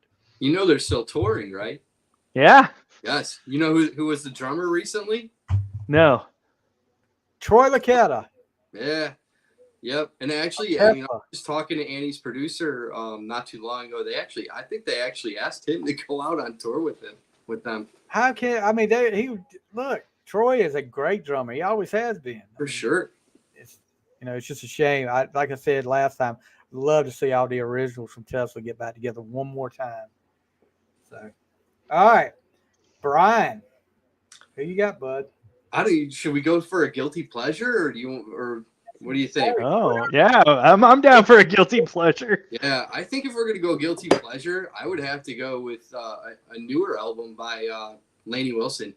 I mentioned this before. Lainey Wilson probably is my guilty pleasure on your the last when we had you on before. Yeah, but gosh, I mean, there's so many hits on this album already. Heart Like a Truck, Watermelon Moonshine, Grease. She did. Yeah. I will tell you this. I've heard the Grease song when I take my daughter to lunch, every time we hear it, at least one time I hear the grease come on. Now you're cooking with grease. Yeah. Yeah. I feel like she's She's bringing got like she's got a distinct voice. she I mean, does. Oh, yeah. that's the thing with her. Her voice is distinct. My mom always said there was, and my mom doesn't listen to much music anymore, but my mom was a huge Elvis fan. And she said there's two distinct voices I remember and that will always stick out with me. And that's Elvis Presley and Chris Daughtry. I was like, well, you're being a little bit biased because Chris is from Alaska, but I see what she's saying, but that distinct voice, like Lainey Wilson, she sticks out, and she's gonna be big. If she isn't already big, she's gonna be big, I believe. Yeah, she's amazing. I Yeah. feel like she's kind of bringing back the old country. I do too. I really like love that. it. Okay, so you mentioned this band a little bit earlier, Brian, and you got them hanging behind the wall back there. But I went a little bit different. Tesla, great radio controversy. Finally got one stolen. So, I've told this story on here several times. I was a Tesla fan already from Mechanical Resonance, and a friend of mine had asked me, said, "Look, my mom's taking me to see Poison. Do you want to go?" We were both big Poison fans. I said, "Yeah." I said, so we got tickets. We had 4 or 5 of us. We went, and Tesla was opening up for them. And this was on the Great Radio Controversy tour. This is before Love Song had been released as a single, and Love Song gets played, and I'm like, holy crap! Like I said, I'm a sucker for a ballad, but I was like, holy crap, this is going to be huge, and it was. I mean, this is probably. People will say what they want to, but that's probably, unless you're a diehard Tesla fan, when people get asked, what's the song you remember Tesla for? They're probably going to say Love Song because it was one of their biggest hits. It ends that documentary. It's that near the end of that documentary with that, which I thought was great. I wasn't going to give it away. The video is awesome. But then you look at these other ones. I mean, Lady Luck is a deep cut that I love. Lady Luck. Heaven's Trail, No Way Out. Lazy Days, Crazy Night. Making Magic, The Way It Is. Paradise is right there with Love Song for me. I mean, Paradise, when they do the 5-man acoustical jam and do that version of Paradise, Jeff Keith is, and you talk about a distinctive voice. Distinct voice. Man, That's another distinctive voice right there. But yeah, I would definitely say, if you're bringing Mechanical Resonance, I'm bringing Great Radio Controversy. Yeah. And I'll tell you, just doing open mics and stuff like that around town. I love Tesla. I have such a hard time covering their music. I really do. With Jeff, you can't just replicate Jeff Keith's voice. It's just another level. Definitely not. I mean, there's nobody that can sound like that. Yeah, and I've heard stories that he's playing down a half step or a full step now these days, but I don't know who could sustain that kind of. He's been singing for almost for 40 years now. That's what kills me about these guys, and I know there's a time and a place that you need to hang it up. These people that are complaining about it are the same people that why don't they go out on the road anymore? Why don't they go out on the road? Well, when people get out there and they're giving it everything they've got, and you're bad talking about it, of course, like Paul Stanley. Paul Stanley. When to stop, right? When people stop buying tickets. Exactly. Paul Stanley's been singing for 50 years. You think you could sing all those times for over 50 years and your voice sounds the same? No. So give it a rest, guys. If you don't want to listen to it, don't listen to it. You don't want to go to the show, don't go to the show. Just give these guys a break. All right. Now that I got off my rant for a little while, what you got next, Jim? All right, I'm gonna have to fast forward to my guilty pleasure, which is a shocker based on most of the stuff that I'm talking about tonight, and that is going to be Taylor Swift's 1989 album from 2014. I can listen to that over and over and over. Hey, there is nothing wrong with Taylor Swift. I have one of my football players, believe it or not. He is a huge Taylor Swift fan. He lives right around the corner from me, and what was it that came out just a couple weeks ago? Her new album with her version of that album, and it came out. He stayed up. He was up at 12 o'clock that night when it came out, so he could listen to it. I was like, it'll still be there tomorrow morning when you wake up, dude. But I mean, I would have done it back in the day like that. But yeah, Taylor Swift, she's definitely a talented, and I would not. You talking about being in the doghouse, Brian? I hope Annie never goes Swifty in writing her lyrics, because you might be in trouble, big boy. You better be on your best behavior. But yeah, I can't. I haven't listened to all her albums, like the self-titled album when she first came out. She did the whole Tim McGraw thing, but she's definitely made the transition from country to just a pop artist, and she does a good job with it. I have to take my hat off to her. I'm not a Taylor Swift hater at all.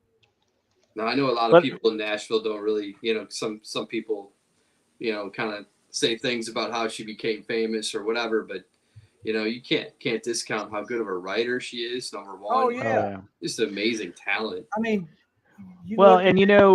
I kind of classify her now because one of the other things that I love about her are her battles against the machine that benefit all other artists. Yeah. Her and Prince are in perfect alignment in that space, and I love that aspect. But her connections with her fans is something else that's amazing. Yeah, she's going to go into history books as being one of the most brilliant marketing minds. Exactly. And I think Nicole's talking about that right now too. Such a great business. There you go. Yeah.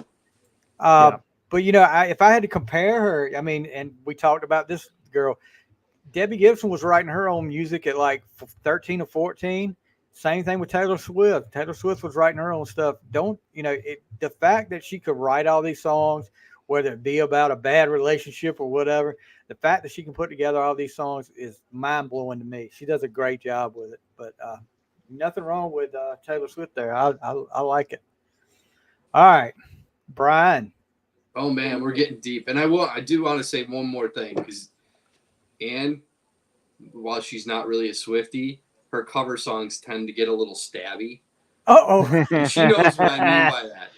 Like somebody dies in every one of them, and one of her cover songs. I don't know what it is, but so if I hear her sing "Goodbye Earl" sometime in the future, Goodbye Brian, then that falls under the stabby category. Martha Devine, another favorite. Just as long as she doesn't change Earl to Brian, we're okay. Right? Yes. I'm gonna go. So I do have a few more, but I'm gonna go a little bit off the wall on this one because it's not something that I listened to most of my life, but recently I've kind of realized how good it is. And it's Fleetwood Mac. Rumors. Yes. Like every song, it's just one of those albums you turn it on. It's like, God, I've been hearing that song, daily for 20 years. my daughter, that was she wanted. She started getting into vinyl, and that was one of the albums she wanted was Rumors. And she'll play Fleetwood Mac in the car. She kills me though, because I'll tell you this: one of my favorite Fleetwood Mac songs of all times is Silver Springs. And I'm not talking about the studio version. I'm talking about the concert version that he played. I mean, it's so powerful because you watch near the end, Stevie Nicks, the eyes, the daggers she's throwing at Lindsey Buckingham when she's singing. Oh my gosh. And I'll tell you this, people can talk about it all you want to. Lindsey Buckingham, hell of a guitar player. That solo he plays on there, I mean, yeah. And of course, a lot of other songs too, but the solo he plays on there, because my daughter has not downloaded the live version on her phone. She plays the studio version. I'm like, okay, that's good, but gosh, please get the live version if you can play it next time. Yeah, and I think that That new TV show might bring a little. Oh yeah, new, yeah. like Daisy something in the 4. Yeah. Daisy something in the 6 or something In like the that. It's 6. supposed to be 4. loosely based on Fleetwood Mac. Yeah. I've got to watch that. We were talking. Matter of fact, we were talking about that the other night. That was something we need to check out. So yeah, nothing. That's another one that, like I was talking about the Eagles earlier. That's another one that Fleetwood Mac I wouldn't listen to back in the day because that was just not in my wheelhouse, and Right. I wasn't allowed to go outside my wheelhouse except for Debbie Gibson. But that's some that I've come to appreciate more as I've gotten older with Fleetwood Mac. How great they are, and For sure. All right, let's see here. Do I want to get back to a rockin' or do I want to go something different? I think I'll go back with the rockin'. And this is going to be, you're talking about kind of obscure, but a great album. Came out in the 80, I think it was 87 came out. And I'm talking about former member of Kiss, Vinnie Vincent Invasion, All Systems Go. Half of this band goes on to be Slaughter with Mark Slaughter and Dana Strum. But, back in the day, I was such a big Kiss fan that, anytime somebody from that Kiss family put an album out, I was going to try to get it.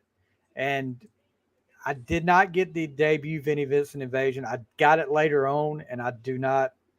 A lot of people love it. I don't care for it. But this one right here with Mark Slaughter, one of the best voices in 80s rock at the time, and does a ballad that was on the one of the Nightmare on Elm Street movies called Love Kills, which was a great ballad, but an even better song that nobody knows about probably, that if Bon Jovi, Def Leppard would have took this song, it would have been a smash hit. It's one called That Time of Year. If you haven't heard it, go check it out. I promise you will love it. It's kind of it's not really what you would call a ballad, but it's not an up tempo either. But That Time of Year, they do a great song to kick off the album called Ashes to Ashes that would open any rock concert back in the day and just get the crowd into it. But yeah, and as bad as Vinny is at making decisions with his band, this was probably the worst decision he ever made was to get out of this band. I mean, they were catching traction.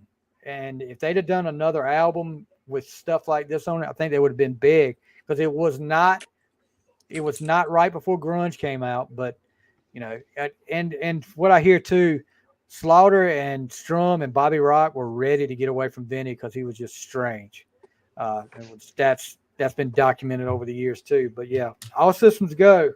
If you haven't checked that album out and you're a fan of that kind of music, I promise you will not be disappointed. Yeah, I'll check that out too because I know for sure Mark Slaughter later. Oh, yes, this was my favorite songs. Fly to the I Angel. stuck with him after that. Yeah, I couldn't put that album on there. I just don't like everything on that album. But yeah, I couldn't put a Slaughter album on there because the debut Slaughter album, there's a lot I like on there, but not everyone. And then I actually like the Wildlife better than the debut, but it still wasn't a, desert island for me. So, yeah. Well, Fly to the Angels, I think, was on Stick It To You. Yeah, Fly to the Angels was on the debut. That's just my favorite song. I love that song. There's a great song on the second album called Real Love. And I don't know if you remember the video. Video had Shannon Doherty on it. And yeah, she was pretty hot back then. But all right, Jim. All right, I'm going to pull another guilty pleasure out of my pocket before I go back to some of my roots. And that guilty pleasure is going to be NSYNC's No Strings Attached from 2000. It's going to be me. Hey, I love that. I bought that CD. Yeah, I have that CD. Actually, what got me to buy it, this was after we were married. And we were sitting there it was a Saturday afternoon. You remember I think MTV used to do the documentary of making the video, and they showed them making the video for gosh, what was the name of the one where they were the puppets? Gosh, It might be No Strings Attached. that was from that album, but it was Right. Yeah, I'm looking for the. Yeah. I'm drawing a blank on it. I know it wasn't. It's Gonna Be Me. And Brian's like, "What are y'all talking about?"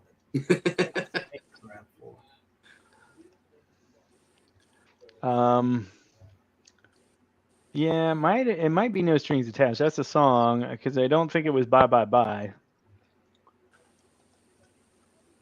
It was. It's Gonna Be Me. It was. It's Gonna Be. Bye Bye Bye was the Okay. one they. It's Gonna Be did, Me. Yeah.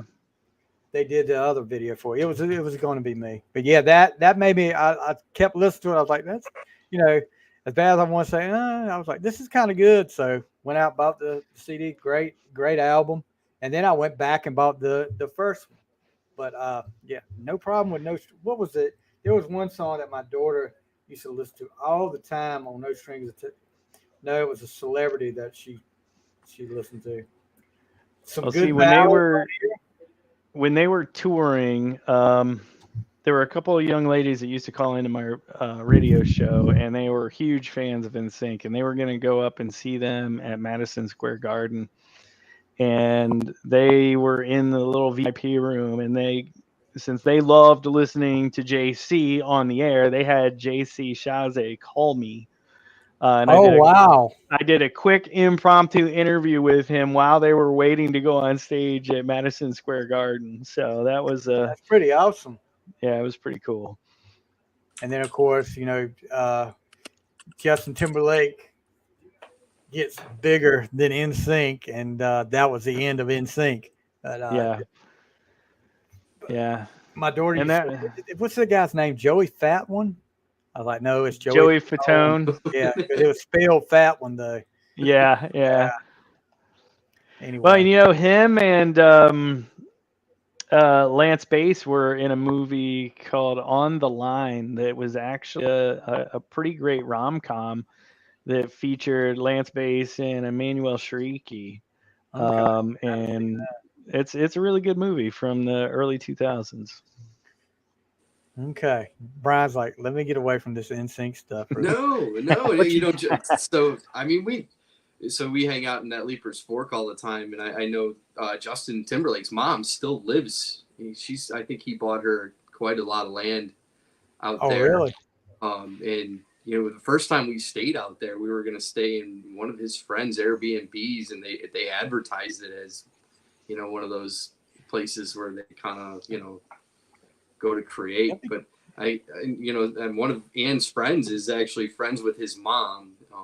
And I know that there's a story that runs around out there about how he hired Chris Stapleton for a party or something, and that's how that whole thing happened.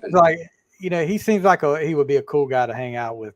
I mean, I don't know. I mean, I know people put a lot of different things when they're in front of a camera, but it looks like he would be a fun guy to hang out with. Yeah, you just gotta watch. You just gotta watch out for any Christmas presents that he might give you. Yeah, I will not be opening any Christmas present he's holding.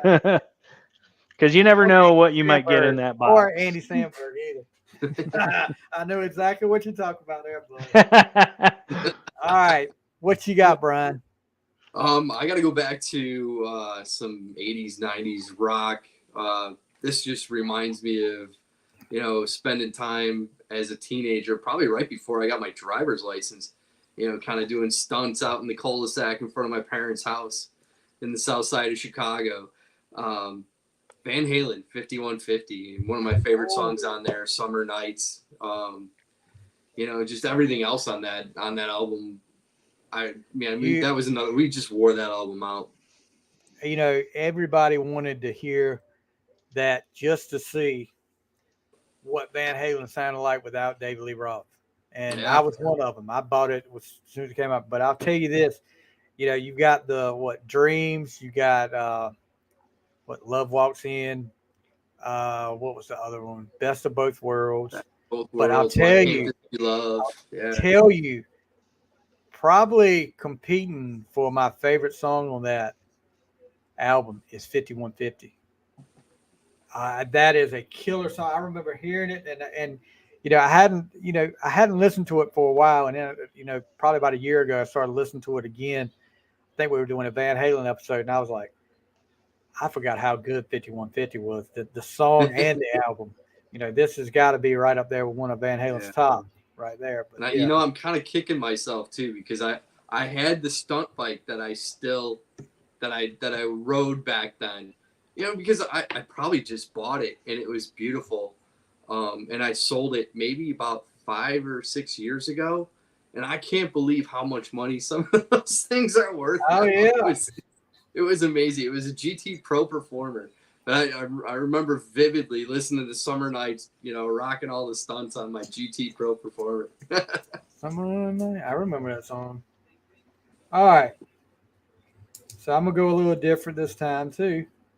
80s rock's over, grunge is in. I'm not really into grunge, but this album comes out in 1994, and these guys take the world by storm. And I remember going to I forgot where we were at, but I was hanging out with some friends of mine on the weekend. They were at college. And they were like, we're going to this country club and we're going to see this band, everybody's talking about. This is before they hit it big. And I was like, what's the band's name? And they were like, Hootie and the Blowfish. And I'm like, what the hell is a Hootie and the Blowfish? And yeah, they were pretty cool. But Crack Rearview, man, from Hold My Hand to Only Want to Be With You, which I think is just a great song, but the best song up there, and the one I really, you talk about feeling a song and relate to a song, but when you feel it, you feel this guy singing Let Her Cry. I mean, you can tell that song, he's feeling every bit of that. That's something, I don't know, it doesn't show if he wrote this or not to me. Hold on, let me see. Yeah, he wrote. Darius Rucker was one of the writers here. But yeah, just incredible. And watching the video makes it even that much better. Rucker said that he had just listened to the song She Talks to Angels, which I definitely hear that in there, the Black Crow song, for the first time. And listened to Bonnie Raitt. And in one stream of consciousness, he wrote the lyrics to Let Her Cry. But yeah, you could definitely feel that emotion in that song. And it, you got Time on there. Only Want to Be With You, like we talked about earlier. But Crack Rearview, that's definitely, that had to be on my list as a Desert Island album. All right. Nice. Jim. All right. I've got an artist. I got 2 albums on the list, but I'm going to go with the one that I've listened to the most as my desert album island, even though there's another one that I think gets an honorable mention when you mention their name. It's Bon Jovi. And the album that I choose is not Slippery When Wet. Hold on now. Hold on. If you go in this direction, then me and you are like right there then, bud. If you go in the direction I hope you're going in. Well, I don't know, because I'll be curious to hear your album, but I prefer the Crossroad album. Okay. Yeah. Because it does include some of the songs from their other albums and introduces a couple of new songs and some reimaginings of some previous songs. So I had to go with Crossroad because I listened to it over and over and over. And the song Always in particular is such a fantastic song. And then, you've got the classics like Living on a Prayer. And then the, Blaze of Glory, Bad Medicine, I'll Be There for You, one of my favorites. And then Bed of Roses is another favorite of mine. So always, I say when I do karaoke that Welcome to the Jungle is often my go-to, but on occasion when I could get into that upper register in the day. Always and Bed of Roses were two other ones that I could hit, because when I could hit those high notes, um, much like the high notes that I could hit when I was doing some Steel Dragon songs, Oh, wow. it just got to a point when my testicles were trying to compete for space with my eyeballs, and I was like, yeah, I can't be singing songs with notes that high anymore. So I thought for a minute there when you Yeah. said it's not slippery, Yeah. I thought because the album that I got introduced to Bon Jovi with was the album before Slippery, was 7800 Fahrenheit. And to say that, that's an underrated album for me, in my opinion.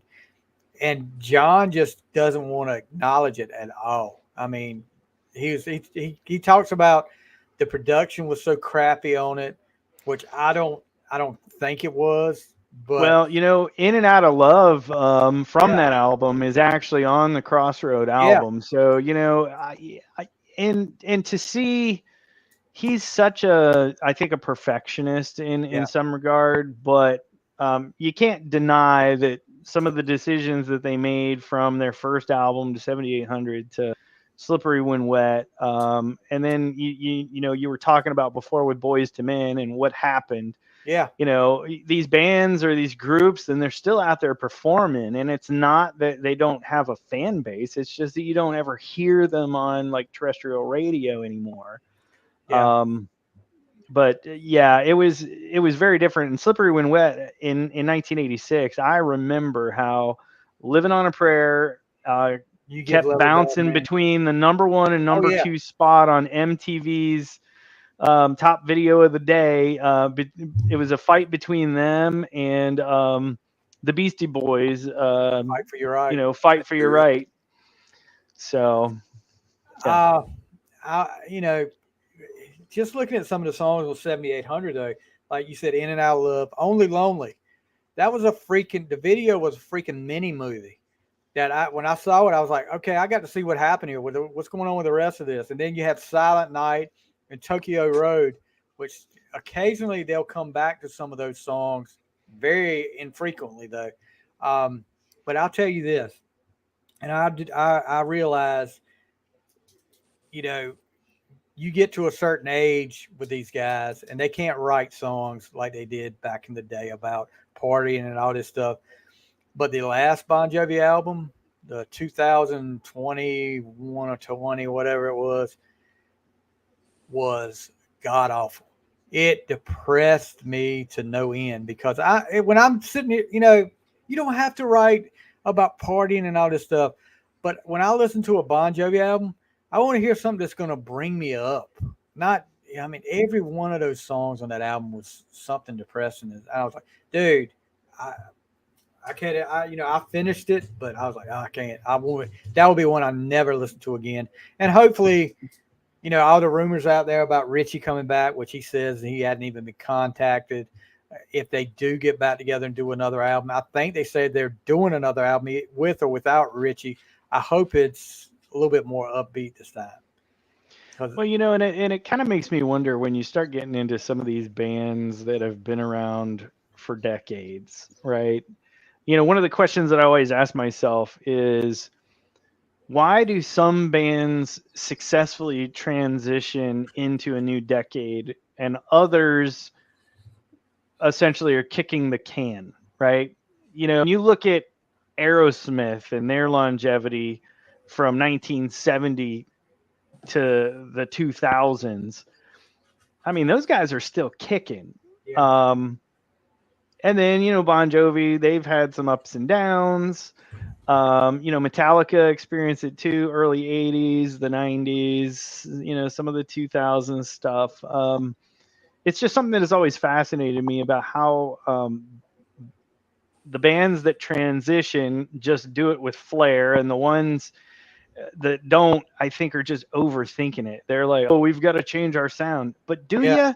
Or No. do you just take your style and just bring it forward, But Bon Jovi and Aerosmith were two of the rare bands that made it and had hits through all the 90s when grunge was around too. Because Bon Jovi, up until gosh, I can't think of the album that they kind of started dropping off with.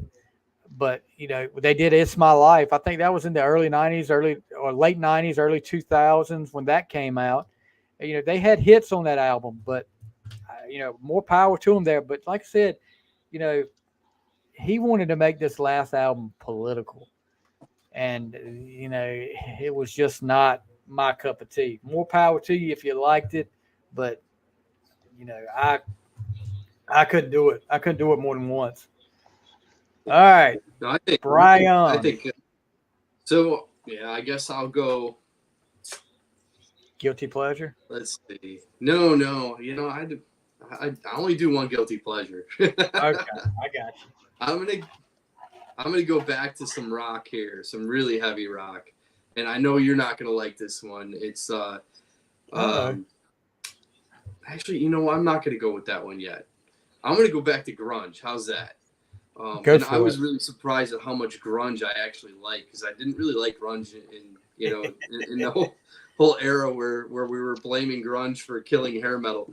But I was not a big fan of grunge back in the day. I called it whiny ass music. Yeah, but I like right now. I mean, I feel like "Down in a Hole" is probably one of my favorite songs. But Alice in Chains Dirt, it's a great album. I could listen to all day. Like I said, and I told somebody, and I don't think this was on a podcast, but I was talking to somebody the other night about it, that I was not a fan, like Jim said, of grunge back when it happened, and mainly because I was like, you're killing my bands, you're killing the ones that I like, and in some, just like I said with Bon Jovi's album with the depressing stuff, in some ways that grunge stuff, when I was listening to it, and I was like, this is depressing. This just sounds, some of this stuff just sounds depressing. But going back and listening to it on the album challenge, I do have to say Dirt was one of them that I had the harmonies that Cantrell and Lane Staley do are like eerie. And it's like nothing I've heard before, and I love it. I don't know if they qualify as harmonies or not. I think it's more of a duet, but gosh, it's just those two together are just, sometimes you don't even realize who one or the other is, unless Lane Staley's like really belting something out. When they're in their sweet spot, they almost sound like the same person. Yeah, I agree, and they work well together. It's just a shame Lane isn't around anymore, and no telling what he would have done. Yeah, if he'd still been around. All right. So I'm gonna get back into some '80s rock with this one, and this may be one that you guys didn't expect, but I was a big fan of their second album. I think it was their second album, and really, like I said, the whole reading the magazines, hearing the build up for this one, I was ready for it when it came out. I had to go to the record store to get it. Dawkins Back for the Attack. Leading off with one of the best lead-off songs, "Kiss of Death," that opening riff from George Lynch, and then looking at some of the other songs on here, "Heaven Sent," and every band that got into that. I think after Theater of Pain, especially, every band in that era had a formula. Well, okay, we've got to have an upbeat song that we release first, then our second single was going to be a ballad, and everybody was doing power ballads. "Heaven Sent" was good, though. Don at the time had a great voice. Had the Dream Warrior song from Nightmare on Elm Street 3, Dream Warriors. Yeah, and So Many Tears, "Burning Like a Flame," "Standing in the Shadows." Just this was a 13-song album, which I loved it back in the day because you were getting more for your money then. 63 minutes of song, but just a shame that at the time this was their last studio album because they couldn't get along. I mean, between Don and George Lynch, they couldn't get along. They did a live album, and their last single before they broke up was called "Just Walk Away," which is a great song. but they had probably the hardest working man in show business playing in that band, and that's Jeff Pilson, who's in Foreigner now, and in like 40 other bands along the way. That's one that's on my bucket list to interview right there. It's Jeff Pilson. He's done so many great things. It just seems like a nice guy, but Dokken was on the verge of moving into another tier, the upper tier of those 80s rock bands, and then their egos just got in the way. But this was a great album, was Back for the Attack. And they followed up with that Lynch Mob album George Lynch did anyway. George Lynch did his own thing. Not a bad album. Yeah, I haven't listened to much of the Lynch Mob stuff. I listened to, I think, one album over there that was really good. But, yeah, just a shame they couldn't stick together. Because between this one and Under Lock and Key, I know some people go back a little bit later than that, but those two albums right there, Under Lock and Key and Back for the Attack, were just two great albums for me. Another one of my favorites. Yep. All right. Jim.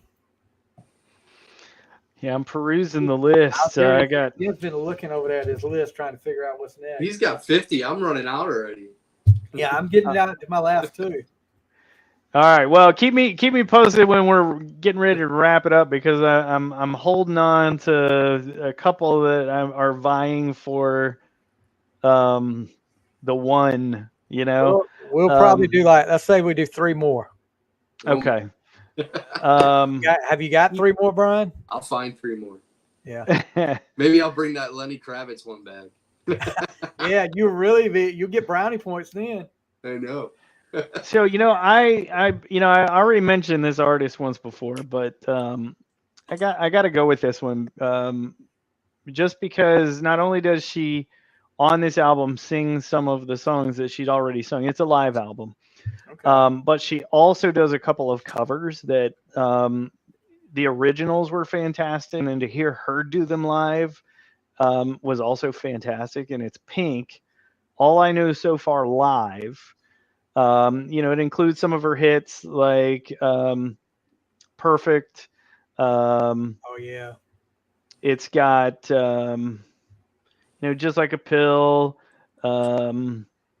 Just Give Me a Reason. But what she also does on that album is Time After Time.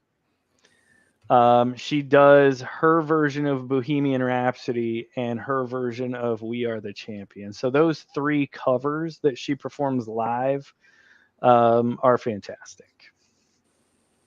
I agree with that. She does. Pink is like, she's just a badass. I don't care what anybody says. She's a badass. Oh, yeah. All right. Brian. All right. I'm going to go back to some metal and go to Countdown to Extinction, Megadeth. That's the one I don't think you're going to like. That's Symphony. That's Symphony on it, right? It does. Symphony of Destruction, High Speed Dirt. Gosh, yeah. That's just guitar player's dream album. It's pretty awesome. Yeah, that was really, and I know I'll probably get bashed for this for some people. That was really the only Peace Sales, I got into that. Okay, that was okay. And this album was really one I got into more than Peace Sales, but couldn't really get into Megadeth that much, except for pretty much the hit songs. I'll put it that way. You probably had that gripe with Metallica, though. Oh yeah, I was pro Metallica. I remember that was all over the place back in the day. Dave Mustaine. Yeah. All right, I think I've got another one here, but I'm gonna go a little. And I talked about this album a little bit earlier. One of the cassettes I bought on my birthday about this. I'm throw some New Edition in here. The self-titled New Edition album with you had just remember seeing Friday night videos. The only way I could watch videos back in the day. Seeing the Cool It Now video. And I was like, who are these guys? Because I was late to the party. Candy Girl had already come out.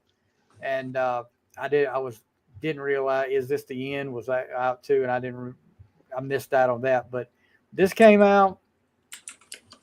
It was on. I was a New Edition fan for life after this. Uh, they were. You talk about boy bands. They were a boy band from the '80s as well, R&B boy band. But uh, Cool It Now, Mr. Telephone Man, come on, really. And then Lost in Love was a great ballad. That was another dance, a school dance song there. But these guys went on to do so many great things. Bobby Brown had a great career. Ralph Tresvant, he did some solo stuff. Johnny Gill, who wasn't in the band at the time. Then you had BBD, Belle Biv DeVoe comes out of this. But they were all so much better to me together. And had some problems with each other over the years, but I think they're still going. Some of them are still going on tour as New Edition again. But for me, the self-titled album will always be the best for me. Yeah, I still have that on cassette tape. Like, I remember getting that, and I was like, these guys are freaking awesome. But yeah, I had to throw that make sure I threw New Edition in. All right, Jim, you got 2 more left. All right. So many to choose from. We're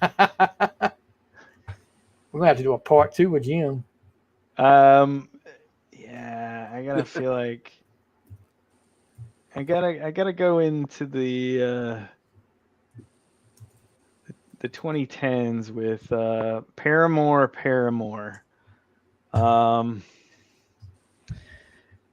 I love this album, and funny story, because there was another one on my list that I was going to mention that I got introduced to when I went to see Paramore perform in Jersey several years ago. They were opening up for Fall Out Boy. I was going to see Paramore. I got introduced to Fall Out Boy going to see Paramore because I just stayed around for the headliner, and I was like, oh, okay, this band's actually kind of cool. So yeah, Paramore. I mean, it's just stacked. Is this the one? I can't remember the song she did. That's why I was looking for the list real quick. So,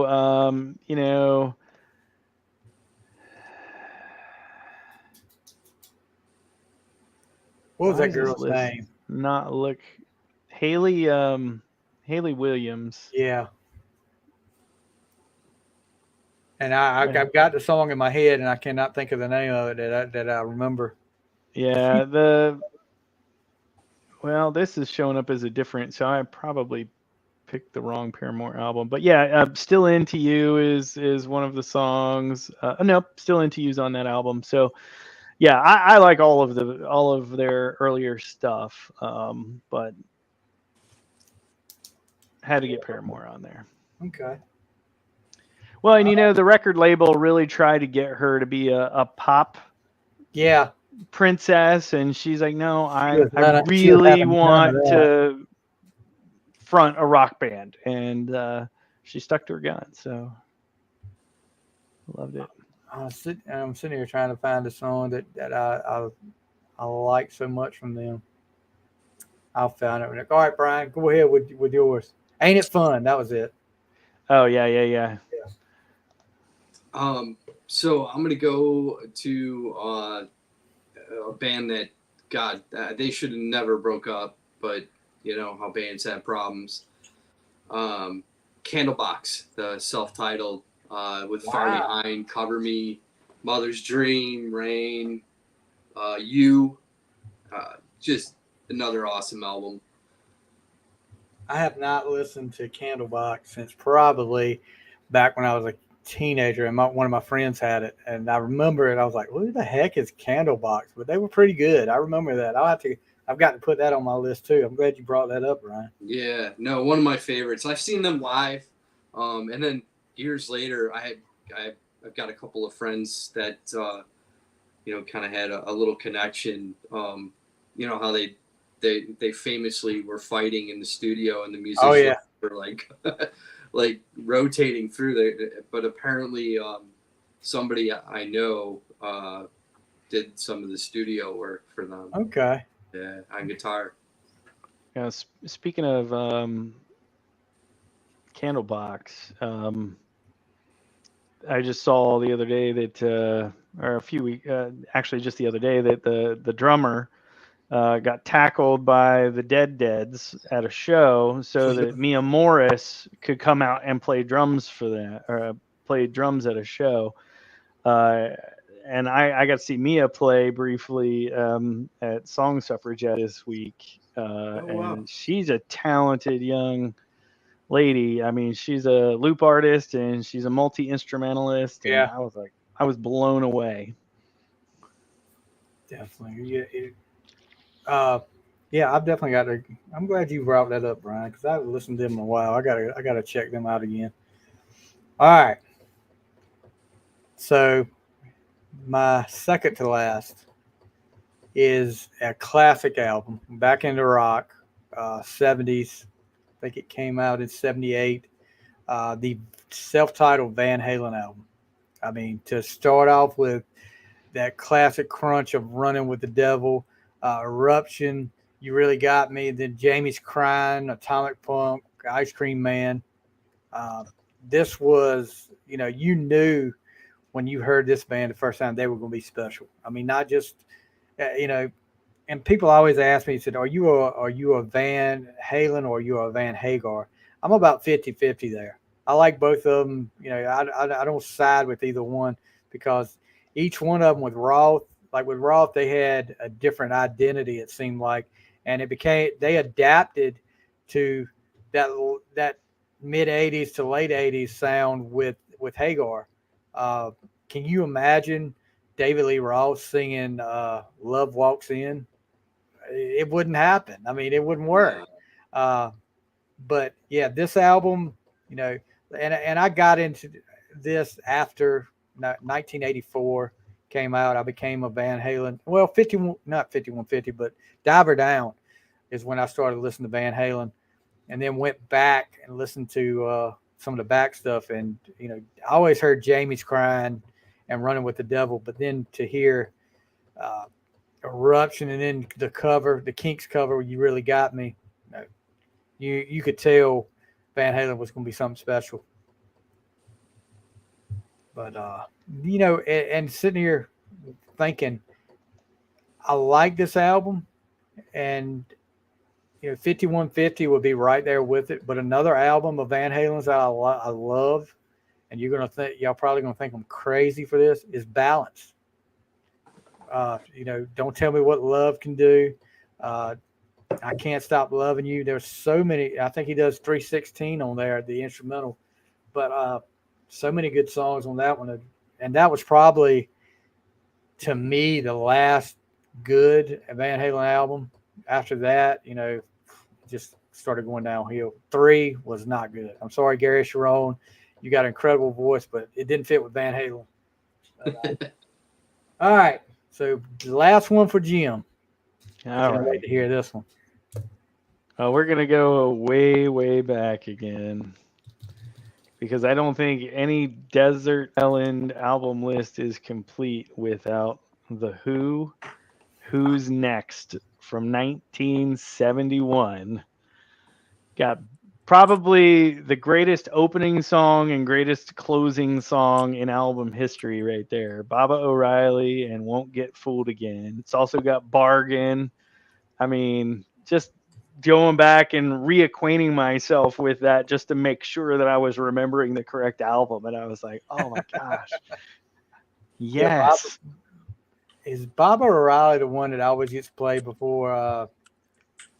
Is that one that gets played for that TV show, CSI or whatever? Yeah. Yeah. And then Won't Get Fooled Again. I know Kiss always uses that before they come out. Before they really turn the lights off. I know that. So yeah. Big. I guess they were a big influence on Kiss. So The Who. We didn't have The Who up here. All right. Last one for you, Brian. Last one for me, I'm gonna have to go with. Gosh, I'm so torn. I'm gonna go back to country though. I'm gonna go with Chris Stapleton, Starting Over. Definitely a mood album. I feel like almost everything Chris Stapleton does is a little depressing, but it's good stuff if you're in the mood for it. Yeah, Chris Stapleton. I mean, like you talked about incredible songwriters. That's another one right there. He can come up with some great stuff.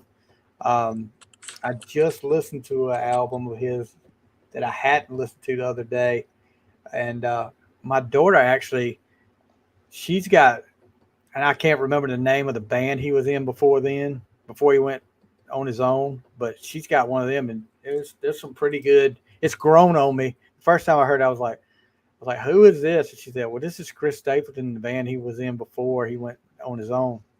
And it's grown on me over a few months, but everybody will talk about Chris Stapleton's. That's going to be another legendary national anthem to what he did at the Super Bowl.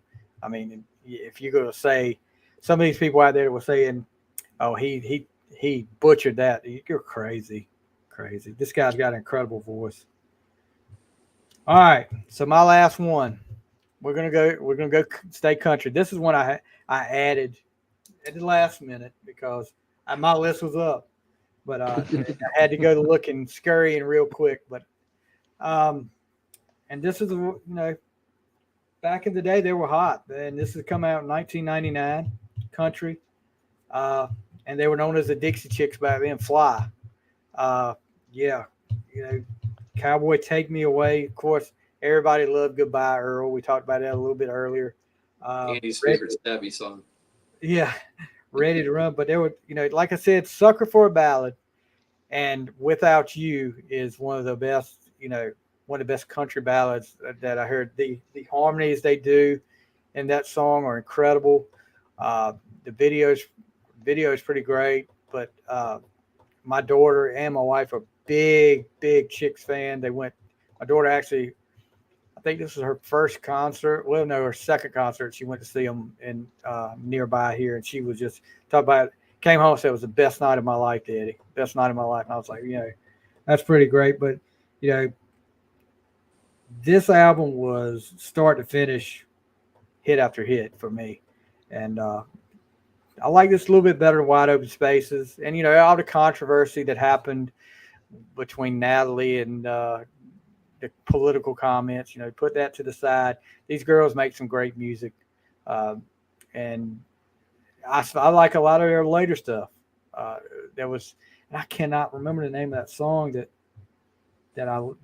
we listened to. Hold on, maybe I can find it. It's not on that.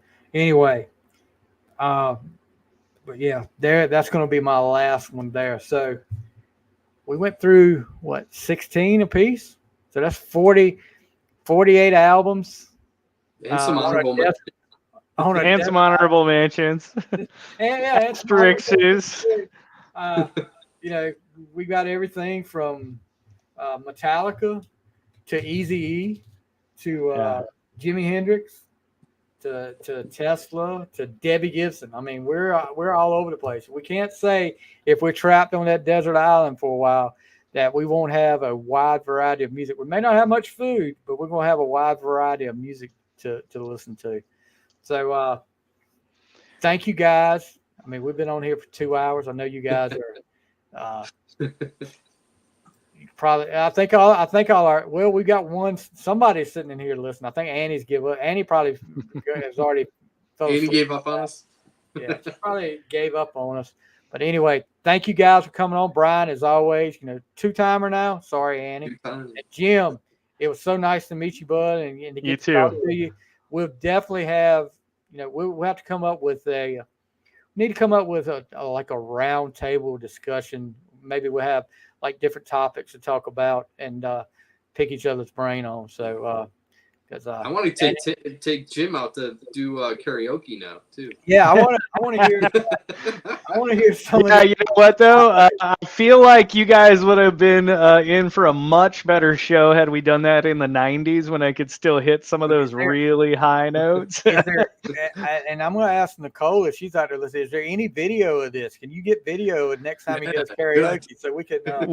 Well, you know, I have wondered, and I'll have to see if my uncle or my cousin might have it. But my cousin at her bridal shower, I did "Welcome to the Jungle" during the karaoke. Oh, and it was a standing ovation. I was doing the Davy Jones dance. I was leaning back. I was belting it out, and that's when I could hit the high note. That was back in the '90s. Nicole, I know you're still listening because I saw you just comment. Nicole's comment was, "Ha ha ha ha." If it's out there, Nicole, you got to hook us up. You got to hook us up. Wait, did you have him with them or at him? Well, and you know, a little fun fact, you know, because you know, my tag of everything that I've done at the bottom, you know. Yeah. That was but there was a point in life even where I had to choose between going in the Marine Corps or a group of friends kept asking me to be the lead singer of their rock and metal band. So there was a point in my life where I had considered. I mean, like I said, I could belt out "Never Let You Go" by was Steelheart. Yeah, I could hit that note back in the day. Yeah, dude. Geez, yeah, that's some out of this world stuff right there. To try to hit that guy. I know. And that guy can still do it. You know that? That's insane. Yeah, I was listening to somebody's podcast the other day. They were talking about, I think it was Potter Than Hell podcast, and they were talking about that guy was still out there playing and could still hit that note. I'm like, holy crap! That's insane. Just glancing through, because I was glancing through a while ago when we said 3 more, and I said I only got 2 more. Just glancing through some stuff. But you know, if we were doing like a greatest hits, Hall & Oates would definitely have been one that I probably would have to put up here because I loved some Hall & Oates. We did the Eagles. Yeah, I would have had the Ultimate Queen on there. Queen, yeah, I could see that. Journey, greatest hits. Journey was actually Elton John would be another one. Elvis. My mom was a huge Elvis fan, so I was listening to Elvis every Saturday while she cleaned the house. Yeah, I had a buddy. I had my buddy Michael. He texted me when he saw that I was going to be on here tonight, and he said, you know, something about Elvis. He's like, if your desert albums don't include From Elvis in Memphis, your list is flawed. I was just looking the other. I think I posted it, but I think in 1977 it came out, the Moody Blue album, and I just remember that because you know every vinyl now that comes out is like a paint color scheme splattered or something like that. That Moody Blue album was blue back in the day, and I don't remember seeing another album that was colored like that. I'm sure there was some, but when my mom got it, and she was like, she had to get on me several times. Don't take that album out and put your hands all over it. I was like, I'm just looking at it. But yeah, George Strait. I could have put the Pure Country soundtrack up here. That was, you know, I remember that's what made me. I was late to the George Strait thing, like I said, but watching that movie. You know, when we start even talking about movie soundtracks, then we got to start talking about Forrest Gump that could be a whole nother show. Holy Highlander and another show. Dune, and you know, I have on my list. I didn't mention it tonight. Is, you know, I think it's understood Michael Jackson's Thriller album. Oh yeah, was fantastic. But 3 of the studio musicians that played on that album were also members of Toto. Yeah, Steve Lukather was one of them. I remember that. I didn't know the other 2. Yeah. Who were they, Jim? Ah, you asked me too fast. I just heard this the other night when we were doing trivia too. This is one of the members of Toto played on Annie's album too. Buddy yeah? High. Yeah. Let me look that up real quick. I'm just glancing through here. The Grease soundtrack would be a soundtrack. It would be good. Oh yeah. Nightmare. Dream Warriors. Got to have the Dokken on there. Yeah. The Terminator one. What, with Guns N' Roses? Terminators. Terminator 2 or 3, one of them. It's 2. That was one with Guns N' Roses was 2. Yeah. Jeez. I think I picked pretty much. Oh.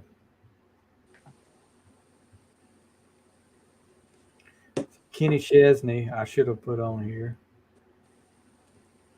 Kenny Rogers' greatest hits. We could have cheated and got that.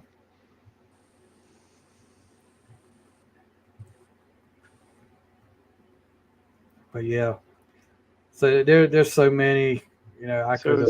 Yeah, Steve Porcaro, Steve Lukather, and where's the other one? I can't. What's that? Annie's back. That's what we were wondering about her, and then she said, "What kind of trouble y'all getting in?" No, and then I heard the dogs were going a little crazy. I think she took 2.5 hours of trouble, and then yeah. So, but yeah, we'll definitely have to come up with some ideas for our next year. Maybe soundtracks would be the thing to do next time. If y'all are up for that. Yeah, we came up with some pretty obscure. A while back, we came up with some pretty obscure albums that had connections to other artists too. That was kind of cool.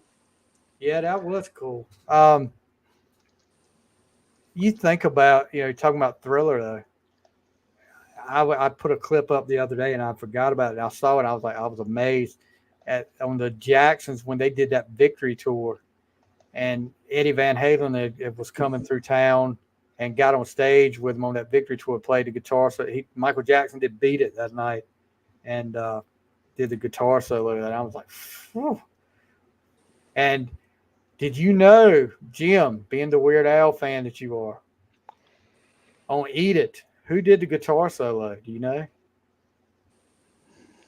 Trivia. You want some trivia here? Yeah, no, I don't know. It's been many, many years. Rock and Roll Hoochie Coo himself, Rick Derringer. Oh, okay. And he did the Hulk Hogan song too. But he Weird Al appears in the Weezer cover of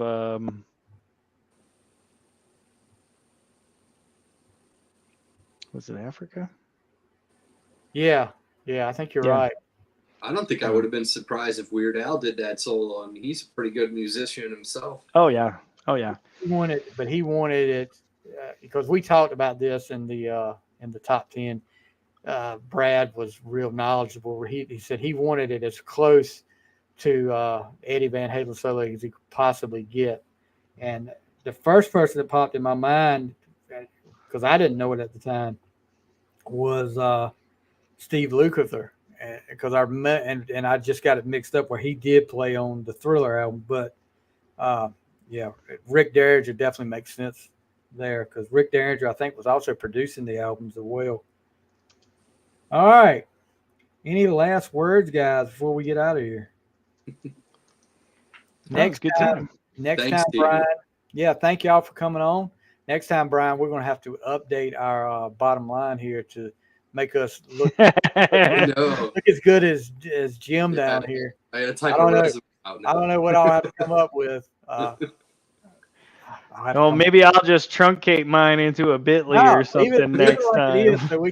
So we can try to match it next time. Yeah, we'll come up with something. All right, guys, that's going to do it. I hope you guys have enjoyed this. It's been 2.5 hours. I know Annie and Nicole have enjoyed watching us, making sure we stayed out of trouble. But guys, that's going to do it for our Desert Island albums list. You guys have a great night, and we'll see you next time on The Fly. Good night.